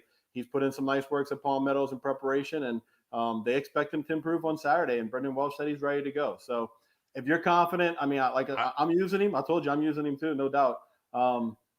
He can beat this field. There's no Colonel Liam's in here. Put it that way. No, I mean, Brendan Walsh is a pretty modest guy. When he says he's pretty good, I think he's being a little coy there personally, not just because I'm picking the horse. Someone mentioned, by the way, Tyler G in the saddle. Someone mentioned, it was Charles, our viewer mentioned, he's a little bit worried about Santin getting stuck on the inside. I'm assuming Tyler is going to give us, I trust Gaffleone. I'd love to see one of those inside, kind of outside trips. I don't know. He won, by the way, a bit in between horses at Keeneland. And by the way, when he won at Keeneland 2 starts back, folks, forget that firm. That was not firm. I have no idea about that designation. That was the going stick. The famous going stick at Keeneland was deeper. I'm not concerned about anything about this horse other than he has to improve. Last thing I'll say, Chad, sorry to steal your thunder here, but I got to back up my horse. The reason why I got 91, or part of the reason, is because it was a slow pace. I think I looked at the. I don't look at a lot of some other figs. I did look at some other figs, and that last 91 is much better than it looks on paper. I mean, so I'm expecting this horse to jump up. I think he only needs to run 96, 97. Two Emmys doesn't have to win. I'm not a huge fan of the Chad Brown horse. We both don't like Largent. I think this is the spot where you can maybe blow up that pick 5. And when I say blow up, that 12-1, if he wins at 5-1, Chad is going to play much bigger than pick 5. Would you agree with that? No, I definitely agree with you there. And I can tell you, the guy who asked the question, I don't think he's going to get caught in the inside, because if you look at it, his debut, he was 6 wide. He comes running. I think they figured out this horse doesn't want to be inside. And that Hollywood Derby you just showed, he wasn't inside at all. I mean, he can get a little cover, but Tyler's going to kick him out. And the most important thing is in that work that we both watched, it was a 3-horse work. Where was he? Yep. He was on the far outside. So he does his best running. I think Brendan Walsh knows he's going to run best when he sees daylight on the outside, and he's going to tell Tyler, if he hadn't already, don't get this horse bottled up. Let him run. I would recommend to people out there, at least use this horse underneath. Okay, maybe this horse. Listen, this horse is no like. I'm not saying this horse is a lead pipe cinch to win by 3. I mean, I'm not crazy, but I love the price of this horse. I love his upside. I'm fascinated to see how Santin does in the Fairgrounds Stakes on Saturday. All right, Chad, we sort of. If he wins, he's Santa Claus to you, Santa. Oh man, I'll tell you what, that would be tremendous for our pick 5 for a lot of things. I'm fascinated to see how he runs. I want to see how he classes up. I just think this is a great spot for this horse. All right, let's move on to, I guess you could say, the 2 feature races here. And Chad said he'd stay until 8:30, so I apologize for rambling. I'm good. Chad, we have like record number of people watching. Maybe you could stay another extra 5-10 minutes. I greatly appreciate it. We're good. This is the biggest card of the weekend, Chad. Yeah, the kids aren't tearing the walls. The kids aren't tearing the walls down yet, so we're good. Nah, it's all good. I know you have 2 boys, I think, so hopefully they're doing well. And say hi to the family for me. Hopefully you get to meet them sometime.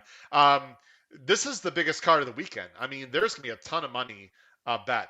Let's go to the Rachel Alexandra. I believe John G. Dooley quoted 9 of the last 25 Kentucky Oaks winners have come out of this race, which is unbelievable. I mean, the name speaks for itself. Rachel Alexandra, by the way, my favorite horse of all time. Absolutely number one. That year that she had, to me, the best 3-year-old season of any horse ever. I'm not exaggerating. I'm including Triple Crown winners. I love Rachel Alexandra. Hope to meet her someday. Let's put our picks up on the screen, Chad. This is the penultimate leg, of course, of the pick 5. It's race 12, excuse me. We have some similarities, but some differences.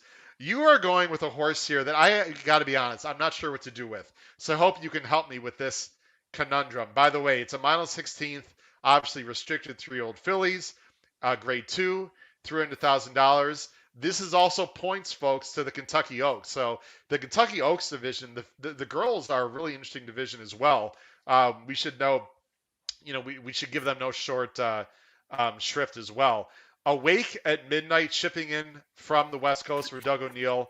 Mario Gutierrez, 7-2 for Redham Racing, your top pick. I can tell you this: as we saw her on Wednesday, Mike and I saw her. She was on the track with Slow Down Andy, and Doug O'Neill said she looks like a colt, and he's right. She looks like a colt. She's big, boy. She's nice. They wrote a nice check for her. His brother Dennis, who does a good job. Dennis O'Neill picked out this one. Doug O'Neill said she's got first round draft choice type talent with physical qualities, and she does. He said she's tough. She's training really well. She hasn't disappointed at all. It's a deep race, but he expects he almost sounded more excited at this horse than what he did at his contender in the Risen Star. So I'm a big Doug O'Neill fan. When he ships to win. He's not scared to ship his young horses anywhere in the country. Obviously, Hot Rod Charlie was a big winner down here last year. And I think she's going to be forwardly placed. I think she has the right style to be close up. And if she's good enough, she's good enough. I just don't, watching her races and watching her workouts, I haven't seen anything in this field kind of like her. So I like her. I really do. I have one concern, and please alleviate my concern, because I do not have her as an A right now. She's the 5. I thought she should have won this race. So there's two things happening here to me, Chad. Either Awake at Midnight might not quite want the distance, or I'm underestimating the ability of Under the Stars. Here's Awake at Midnight here, the 5 in this race. She ranged up. Boy, she looks like she's a winner here for sure, Chad. And Under the Stars fights back on the inside. I don't know. Maybe I'm just, not being very kind to the horse here. Maybe Under the Stars is just a real thing. But I don't like this finish here. I don't know. This was 7. Granted, it was a much faster pace. Right. The gallop out was like, nah. Do you have any distance concerns at all with this horse? No, I think she's going to improve with distance. I think she wants to go further. No, I think she wants to go further. I think Under the Stars is a freak, to be honest with you, and I think she's a freak sprinter. I just think that the fact that Awake at Midnight got that close to her in a sprint race is probably kudos. I mean, it was 6.5 lengths back to everybody else. So I think she's going to want more ground, and she's got the sprints out of her way, and I don't think she's going to be sprinting anymore. I think Doug wants to keep stretching this horse out and see what he's got. So I don't think that's a problem. It's a different race, a 7 furlong race, a mile 16. It's going to be a different kind of pace setup. But the fact that she was able to stay close even in those wicked fractions over there, I think that's going to play well here at the Fairgrounds, because the whole meet, you want to be forwardly placed here. You don't want to get too far back in these classy races, and I don't think she's going to be too far back. I think she's going to sit a pretty good trip. I don't mean to be jumping back and forth there. I wanted to use those banners because it's a wide open field. There is other speed in this race, so I don't think she's going to be loose, by any means. But she's obviously a player. I have her as a B, as in boy, right now. I might move her up. We'll see. You have the 4, a horse coming off a layoff that I've seen run a bunch of times. Dream Lift. This is for Diodoro and Vasquez, coming off a win in the Goldenrod, which I thought was a little bit of a weaker field than this one for sure. But she's working well, and Diodoro knows how to get a horse home for sure. And this horse has been here the whole winter. I think they picked this spot out right after the Goldenrod was over with. That this is where they wanted to go. So, it got close to being, according to Diodoro, it got close to being whether it was going to be this race, who's going to be here, or Oaklawn next weekend, and having to face Secret Oath and those kind of horses over there. And I think just the opportunity to run out of her barn here was opportunity he couldn't pass up. So he's going to leave her first off the layoff right out of here at the Fairgrounds and see what she's got. I think she's, Deodora says she's grown up and she's put on weight and she looks good. The last couple of works have been very impressive. And the clockers told me her gallop outs are really well. I mean, her gallop outs are really good. She has to come from a little bit out of it. I get that. I think she's going to be closing, and I think the Fairgrounds long stretch is going to help this horse. Whether she gets there or not, that's going to depend on the pace up front. But I could see her definitely getting a piece of this race. Okay, so look for her to coming from the back. By the way, do you see Awakened Midnight on the lead, or do you think she can just sit off and go by? I think from the 9 hole, I think you're going to see her. You're going to see her get by. I mean, Lacrette's hands kind of forced being down on the rail. Yeah. Rosario kind of has to go. You don't want to lose position when you break with it. And Rosario's smart. He knows. I mean, so it's going to be. She's going to go to the lead. I mean, she just kind of has to. So I think Awakened Midnight's probably going to sit off of her. Yeah, and by the way, Lacrette's going to take way too much money for my liking. I don't like her at all in this spot, especially with him awake at midnight and some others breathing down on her in a much tougher field. All right, Hidden Connection. You have her in, third. I have her on top. I know it's sort of the moto obvious. I get it. From what I understand, Calhoun said she's, 80%, 85%. I read. I think if she's that, she could still win this race. What I really like about Hidden Connection is two things. Number one, I don't mind the 11 hole. I know it's not ideal for some people, but I think she's sort of a free-running filly who prefers to be on the outside. The Breeders' Cup was an absolute disaster. Toss that out. Raylu knows this horse. If she's 85, 90% ready, she's going to sit the same kind of trip I think she sat in the Pocahontas. I don't think she's going to win by 9. I don't know. I have her on top. I think she's definitely the horse to beat. No, she is. And look, the clocker said she's training lights out. And I mean lights out. Her gallop outs are great. She's doing it very professionally. I can tell you they don't think she's 85%. They think she's the real deal. So the clockers. Yeah. Yeah, the clockers. The clockers really like her. They don't think she's going to be short at all in this race. Brett, the people that know Brett, he's not going to tell you go bet your money. But he's very coy and he's a hell of a trainer. His horses run well and he spots them well, and the guy's won 3,000 races. So, he's going to go on record and he's going to say all the right things, and he's going to tell you they got the whole year in front of him. That's all true. But Brett likes to win stakes races at the Fairgrounds. It's his home track. He gets a lot of business here. He has owners. The owners of this horse are coming in. I think I heard Jake Ballas is going to be in town. So they're coming here. And I think they got a really good shot at getting their picture taken. So, we got the owners here for this horse, and it's a big fun group, I heard. So I'll meet this by Saturday. They are going to have – I know Jake a little bit. I've talked to him. I met him in person. That group's going to have a lot of fun. Make sure the beer is flowing. That's a real fun group out there. They're going to have a great time. There's no question. The black type thoroughbreds, they know how to do it. Yeah. So I mean, I give this horse a big shot. I mean, she's going to be on all my tickets. I mean, I'm not looking to beat her. I just want to mention one other horse real quick, then we'll get to the Risen Star, and then we'll close out the show. Divine Huntress. This horse is fascinating. I don't know if she's good enough. She beat no one. Okay, folks, and we don't have time to go through it. She beat no one last time, but there's a few big buts. I'm assuming this is a private purchase for Eclipse because she was not in those same silks last time, Chad. You probably have some intel that we're not going to get into it, but I think this is a private purchase. Eclipse is not going to just purchase no one. She looks like she's got a lot of upside.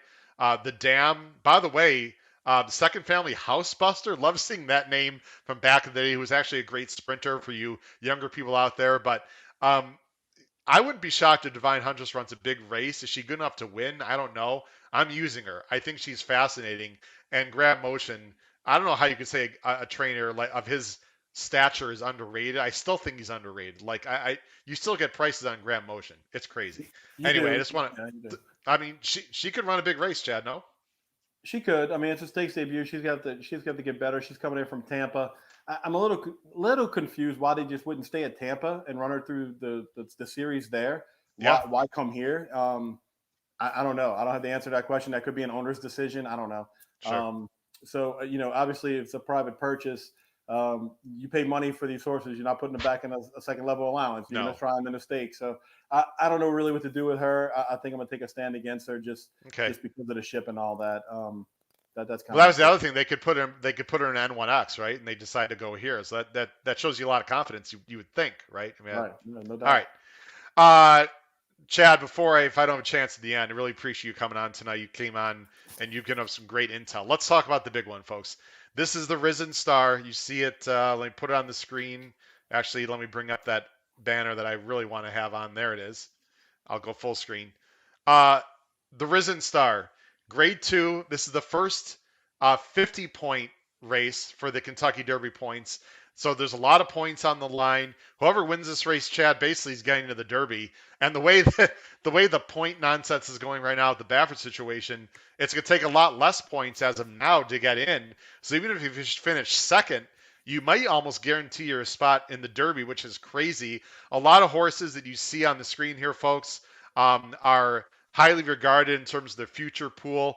Chad, as we see that, what's your overall quick impression of the Risen Star before we get into details? Well, I think if you're a horse player, you got to pay attention to these preps in Louisiana and Gulfstream. And you said it, it's just because of the Baffert reason. I mean, this could be a year where the Kentucky Derby, and I'm not even exaggerating, could have 12 horses, 11 horses from Florida and Louisiana just because of the point system. And like you said, a third place here, I mean, if a horse like Papa Cap or Epicenter runs third, that's enough points to get you in the Derby right there. So, yeah, I mean, this could be a Derby like no other. If Baffert doesn't have a horse in there, there's going to be a lot of Florida and it could be a lot of Louisiana horses in the Derby. So you want to pay attention to these races and how they come out. Wow, you go straight across.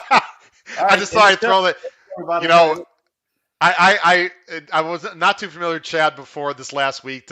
Sorry, Chad, not to be very honest, but I listened to a lot of his podcasts. I'm sure it's vice versa too. I listened to a lot of his podcasts. I completely respect the way you go about handicapping. I know you've been around horses a long time. When I saw this, I saw your picks. I actually sort of felt good because someone of your stature, we sort of think alike. It's nice to have someone that thinks the way you do, whether you're right or wrong. I thought Epicenter ran lights out last time. I mean, so much better. I'm going to have to refresh the screen. Sorry. So much better than it looked. I don't want to steal your thunder. Epicenter, who 4-1 morning line, Steve Asmussen, ran a bang-up race for the LeCompte, broke my heart as a single in my pick 5 that day when Call Me Midnight came over the top. What do you like about Epicenter in this race? Well, I can tell you, Steve really thought he was going to win the last race. He was very confident. I talked to Steve this week. He thought he had him tight enough. He thought everything was going to go his way. Epicenter just went too fast, and he got hooked into a speed duel where, just if you want to really look at the numbers of it, Pioneer Medina ran an allowance race on LeCompte Day. Look at those fractions and look at the fractions of LeCompte. It was crazy fast how much Epicenter ran. He was literally 5 lengths, maybe more than 5 lengths faster around the track than Pioneer Medina was in his allowance race. So he did go fast, and he hung around. He kind of flipped Papa Cap off. Papa Cap came right up to him with a perfect trip. He disposed of him. Papa Cap never even got past him in the gallop out. And Call Me Midnight literally hit the wire. And Keith DeSormo said this to me. Keith's a realist. I mean, he knows. Call Me Midnight hit the wire and almost just said, I've had enough. And you see Epicenter just galloping out in front of everybody like, geez. Yeah, he galloped out past Call Me Midnight. I remember that, which pissed me off even more. A lot of people. Yeah, I liked him that night too. So I don't know. I think he's good. It's a tougher race. He's going to have tougher horses to deal with. But to be honest with you, I think he gets an easier pace up front. I don't think he's going to have the speed he had to deal with before in the LeCompte. And I think he gets an easier trip, and that's kind of my reasoning on why I put him on top. I think these hometown horses have a little bit of an advantage as 3-year-old, and in these races this is a 1 1/8, right? And the way he galloped out, he's going to love 1 1/8. I have no problem with that. You just see a lot of horses struggle in the stretch here, and if they have to do too much in the stretch, they usually don't get it done. Call Me Midnight obviously did. I mean, he just made that sustained run the whole way through. But I think that was I'm just going to chalk that up as, hey, good job, Call Me Midnight. You beat everybody, or maybe you didn't. Some people did like Call Me Midnight. And so, congratulations to them, obviously. But I just think Epicenter is the goods. I think he's a nice horse. And truth be told, I bet him I bet him in the first Kentucky Derby pool before Thanksgiving, and 54-1 on him. So oh my! I only have 2 tickets. I only have two Derby tickets. One's Epicenter and one's Trafalgar.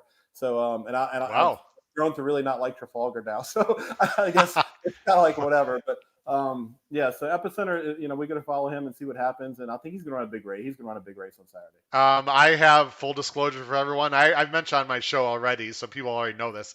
I have half that price on Epicenter. I bet him in pool 2 at 27-1. I think 20. So I have Epicenter 27-1 in the Derby. And I actually liked Trafalgar last week, by the way, or last month. Didn't quite work out, but I actually thought he was interesting in the Lecomte. Anyway, and I think you're going to get 4-1. I really do, because there are some other horses we got to talk about. These two potential monsters have a big shot to win, Zandon and Smile Happy. We are both going with Zandon third, Smile Happy 7-2. There's No. no way. This horse is getting buzzed like you wouldn't believe. I think this horse is going to be like 9-5. I'd say 9-5. Mike's a great morning line maker. What Mike isn't is a social media icon. So Mike doesn't have Facebook. He doesn't have Twitter. He don't listen to podcasts. No. The guy's all about horse racing, right? But he's made morning lines for 30 years. He knows what he's doing on paper, but he don't hear the buzz. He don't hear he watches the workouts, and he'll tip you off on a morning line to a first time starter. He will do that. He's as honest as they come. He doesn't try to hide anything, but he don't hear the noise. So Smile Happy to him, he sees that the horse has never been favored before. Probably he sees 3-1, 4-1. So I think that has something to play. He don't go look at the workouts where they work it out in Florida. So that's just Mike. I mean, he's old school. So yeah. That's why I think some of these times you see the morning line, these horses get bet down. Like, oh, this horse was 5-2. He goes off at 8-5. But that's a hype thing, right? I mean, everybody knows favorites get hyped up off a number. So anyway, no, but I agree with you. This horse at 2-1, I think that's where he's going to be, if not lower. Yeah. Listen, let's put us back on screen. Smile Happy can win. Okay. He absolutely can win. But exactly. And this Jockey Club, the grade 2, the Jockey Club, Kentucky Jockey Club, has come out very live race. It's been talked about ad nauseum. Any big racing fans know you got White Abarrio come out of there, call me. But the horse is still off a layoff. He still has to do it. It's a big field. Right. I've got him as an A. I mean, I'm not stupid, but to suggest this horse is going to like win the Derby for sure and is like the next best thing, like we don't know yet. I mean, I think this horse is getting too much love in my opinion. And then Zandon, boy, I could talk for an hour, but we don't have that time. I swear on my parents' grave, when this horse won his maiden, I meant to bet this horse in the first Derby pool at 70-1. I'll admit, I just flat out forgot. I had a busy day. I didn't do it. And then when he ran in the Remsen, I'm like, oh my goodness. And now he's like a buzz horse. I think he's going to be pretty far back. I think he's going to be much further back than it looks by his 2 runs, which are very slow paces. I think he's going to come from pretty far back. He's got a really nice late kick. This is Chad Brown's best hope by far to win the Derby. I think he's really talented. No, I agree with you. Smile Happy, he's how do I say this? One of these horses out of this race has to lose, right? I mean, they can't all come back to win, but that's what happened so far. So if you're playing the odds from that perspective, I just think everything sets up for him here. I mean, he's got a good post. There's going to be speed going in front of him. Even, it's not crazy Lecomte speed, but there's going to be speed in front. And, maybe everybody says, well, he got great trips 2 times. Guess what? Great horse, good horses make good trips, man. I mean, that's just the way it goes. And he's going to get a pace set up. He's training just lights out. McPeak's done a good job with this horse. But, yeah, you're right. He has to do it. He has to prove it on the track. I just think he gets things his way again. I think he can trip out in this race. And this is the race he's supposed to win. But I'm with you. I mean, if this horse goes into the Derby as the favorite, I'll be taking loans out to bet against him. McPeak and Larry in Derby, I would have to do that. But this race, he certainly is the most likely winner on paper. And to be honest with you, it's not really because of Kentucky Jockey Club. I just think he's a good horse. He's going to close. He's going to sit pretty close to the pace. I don't think he's going to be that far back. And he can kick them all down. Epicenter is going to be tough to get by. Epicenter will be tough to get by. But if Smile Happy's right and he's McPeak so confident, it could be those two. I just see those two coming down the stretch and having a great stretch duel. And like I said, Zandon, if he had a little more tactical speed, I'd probably say he could be right there. But I do think he could be the wild horse, right? He could be the horse that you just don't know. He could throw a huge number. And Chad Brown's been very confident. Yeah. He talks confident about this horse. he could be the wild horse that runs away from you. See him just come flat by. So those three, those are the only three I'm using, and I'm using Zandon kind of the B plus B level, but my A horses are small happy at Epicenter. I was just gonna. Well, I'll get to my question in a second. We got to mention Papa Cap before we end the show.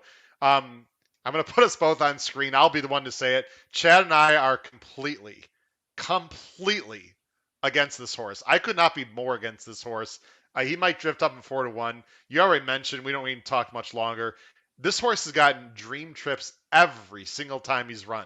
Last time, the Breeders' Cup Juvenile, the American Pharoah, and you know what? He might get another great trip from the rail. I was really hoping he'd get an outside post, so I wouldn't have to worry about having a bad beat with Papa Cat winning with a perfect trip. He just does not pass horses, and I think he's totally overrated. Chad, please back me up on this.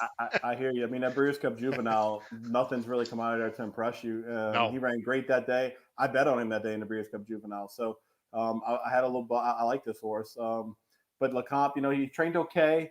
He was trained decent going into the race, according to the clockers, and he's come back and he's trained okay again. And I think he's one of those horses that he's a little precocious, as being a gun runner early, and he did his running early.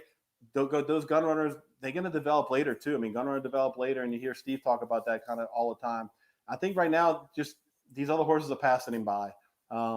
If he wins, congratulations, you get beat, but. He's going to get a good trip again. Bravo did nothing wrong. He's done nothing wrong on him. I don't know, you pull Bravo off, but Gaffleone's a good rider. But he's going to get. I think he'll get a good trip again. I just don't think he's as good as the other ones. I agree. I mean, I'm going to use him as a C, like very, very defensively, because if I'm alive to if not me, but a lot of viewers who are joining on my podcast pool here, if we're alive to like a $2,000, $3,000, $4,000 ticket and this horse wins, I'm going to go insane. I'm going to disappoint a lot of people. So we're going to use him, but I got to say I against him. All right, let's get to our pick 5 here. Here's Chad's pick 5. Chad, what's funny here is I usually do a ticket under 100, but you'll see my ticket, like it's hard. Like we just couldn't, neither one of us could do a ticket under 100. Chad, very briefly, you got some balls here, sir. You are singling Amiche in the first leg. You're going very deep in leg 2. Just very briefly talk about this ticket. Right. So the pick 4 ticket costs you the exact same thing, but the next Good race. Point. So that's kind of my thinking, right? Single Amiche, try to get out of that race. And if you don't have to make a pick 4 ticket. There you go. You have it. That's kind of was my thinking when it comes to that. I do love him. I'm not just picking Amiche on top just because I'm picking one horse. I do like that horse. I think she's going to run a huge race off the Pagel Hop. So I did single her. I spread pretty deep here. If I could use the all, I probably would. But I don't think you need to use the California horse, and I don't think you have to use the other one in there. So I just I threw the rest of them in there. The 3-6. Chad, I'm sorry. Let me just read off your ticket because people are going to be listening on Spotify and Apple Podcasts like your show and can't see the screen. Chad's ticket 8. He's singling the 8 with 1, 2, 3, 4, 5, 8, 9, 10. With 3, 6, 10, 11. With 2, 4, 9, 11, with 5, 8. Again, that's 8 with 1, 2, 3, 4, 5, 8, 9, 10. With 3, 6, 10, 11, 2, 4, 9, 11, 5, 8. You're just going too deep on the end, so Zandon could beat you if you were to play this ticket then. Correct. Yeah. But I'm going to have something ending on Zandon, whether it be a pick 3 or double, something in that regard. But I just left it at 2. I think if you use the next horse, it's probably 192, maybe something like that. So in that range, 60, whatever, 64, another $64. So that's it. I think you can get away maybe with Smile Happy and Epicenter and feel pretty confident. Zandon's certainly one that I would throw in if you got a $200 budget for sure. Here's my ticket, and Chad, feel free to rip on this or say it's decent. I thought, here's my feeling. The first 2 races I thought were completely wide open. I don't trust past the plate in the first leg. I'm trying to find a price. And again, for those of you that have already bought into the podcast pool, this is not the ticket we're playing. We're playing a much, much bigger ticket, and it's an ABC.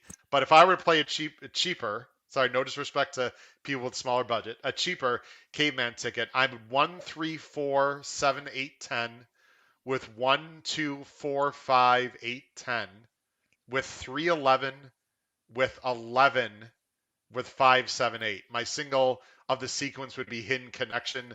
My personal opinion, Chad, if I had to pick one horse that's the most likely winner of the sequence, I think is Hidden Connection.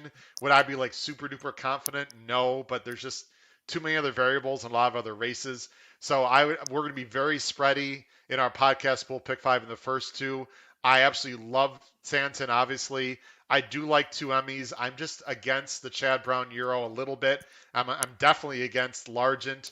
I would have single Hidden Connection on a smaller ticket, and then it's pretty much 5, 7, 8. I would throw some others like Papa Cat, maybe a few others as C's on the ABC. But any thoughts on my ticket, Chad? You got to get it started, and usually these turf races, Joe Chrisfak and I joke about it because I usually when I do hit pick fives, it's usually because I have all on the turf, and I'll single and go short in dirt races, and it's come out good here at the fairgrounds. That strategy actually works because turf races do produce prices here. Yeah, so yeah. Just keep that in mind. I mean, I did the Miche thing just because of the way I structured the ticket for this Sure. outing, but I think Hidden Connection is a good single. If you like Santine, if you got a big opinion on Santine, then don't waste another leg on a Adamo or you know what I'm saying? Like make it worth it. I mean, this is the game of if you're going to win money in this game, and I have plenty of guys, older guys tell me this, and a guy like Paul Matisse, who I'm friends with, he says this all the time. He's like, when you're right and you got a right opinion, you got to make it hurt. Make it hurt because that's the only way we can stay in this game is doing it every day. You got to make it hurt when you have a good opinion and make it right. So that's these pick fives can make it next couple of months if you hit one of these. And just one more comment, then Chad. Again, we'll let you go and finish the show.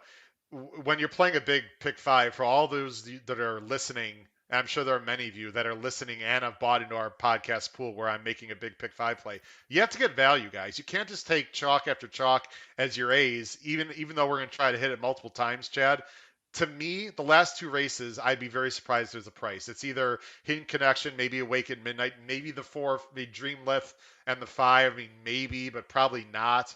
And then the last leg, I'd be shocked if it's not one of the top 3. So where are you going to get value, right? I mean, to me, you're going to get value in the first 3 legs. And you can definitely get value, to me, in the turf race where there's horses I don't trust. So, signaling a 12-1 as a lone A, I mean, I'm going to have other horses, is ballsy and risky.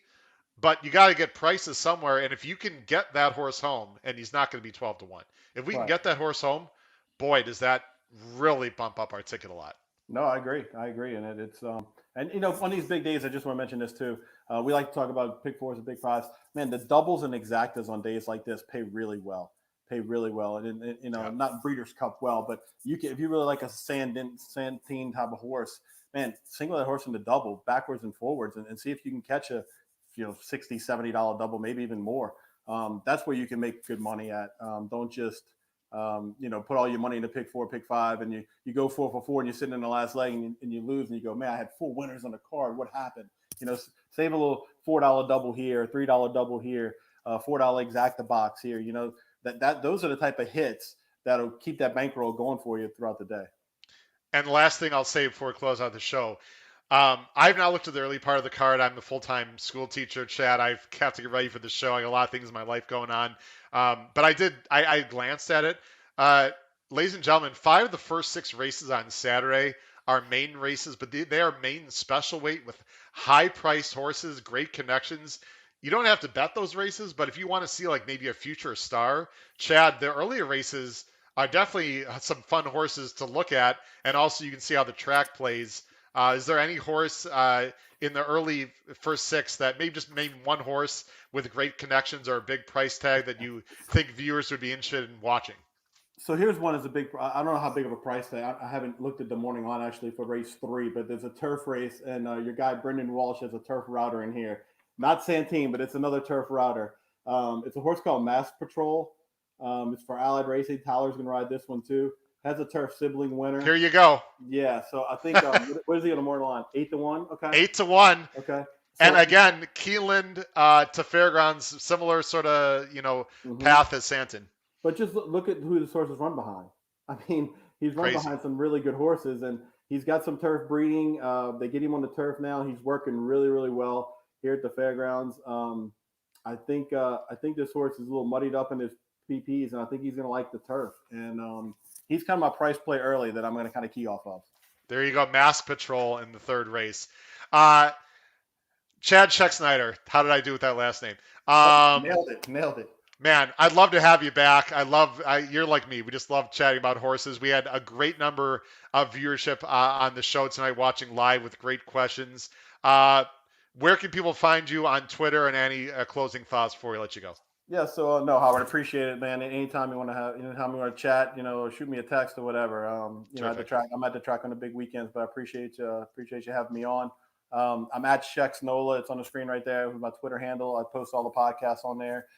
Every now and then, I'm not a big post picks guy or post tickets guy, but if I see something in the paddock on these big days, I'll tweet it out. So I might do that a couple times on Saturday. I just kind of forget about it, but no, I mean that's kind of about it. If anybody comes to New Orleans, come find me. Know places to go and hang out, and it's a fun time down here. So if you get a chance to make it to the Fairgrounds, it's a great track. We have a lot of fun down here, and those guys do a good job. So appreciate it. Terrific. Chad, thanks for having me on. It's a pleasure to meet you. Good luck, man, on Saturday. We'll be pulling for your picks, and it's going to be a great card. And I'll tell you what, I'll make a partial deal with you. I'd love to have you back in a month on Louisiana Derby Day. Maybe we can get you and Kevin Kilroy together. That'd be a lot of fun. We got plenty of time to work that out, but there's still one huge day after Saturday at the Fairgrounds on Louisiana Derby Day. Chad, thanks again. Have a great night. Look forward to talking to you again. Take care. All right, Howard. Thanks. All right. Bye-bye. Thanks. All right. That was Chad Schexnayder. Did a great job, Chad. Greatly appreciate it. Gave us a lot of really good info and insight. Folks, before I let you go, in case you didn't see the beginning of the show, just want to remind you, we've got some great promos going on. Fantastic promos, including new promos here on the show. Let me just show you real quick. This is our YouTube page. Actually, there I am. I'm live right now. If you go below in the description under Show More, it's a little bit hard to see on the screen, but go under the description. We have a new sponsor. It is BetUS. You can get a free 125% value. All you have to do is a $50 minimum deposit. You have to use a credit card. Again, you have to use a credit card. $50 minimum deposit into BetUS. It's a fantastic gambling site, and you get 125%. I put in $200, folks, and I have $250 of free play. It's fantastic. Check out BetUS. Highly recommend it. Also, of course, I have my race day blog through Patreon, and then the podcast pool. If you are new and you have no idea what the podcast pool is, please email me at hkravitzhorse@gmail.com. I'll tell you all about the podcast pool. Folks, you only have until midnight Friday. Whether you're watching this live or you're watching this as a replay, you have until midnight Friday, Central Standard Time, to buy into our podcast pool. We already have over 20 people in it. We have a lot of money we've accumulated to make some pick 4s, 5s, and 6 bets. Check out the podcast pool, and how to check it out, you'd have to email me, hkravitzhorse@gmail.com, and I'll email you back the information. That is going to do it. Wow, what a show. Thanks for joining me, folks. Episode 113 of the HHH Racing Podcast. I've been your host, Howard Kravitz. Let's crush that late pick 5 Saturday at the Fairgrounds. Take care, everyone. Have a great night.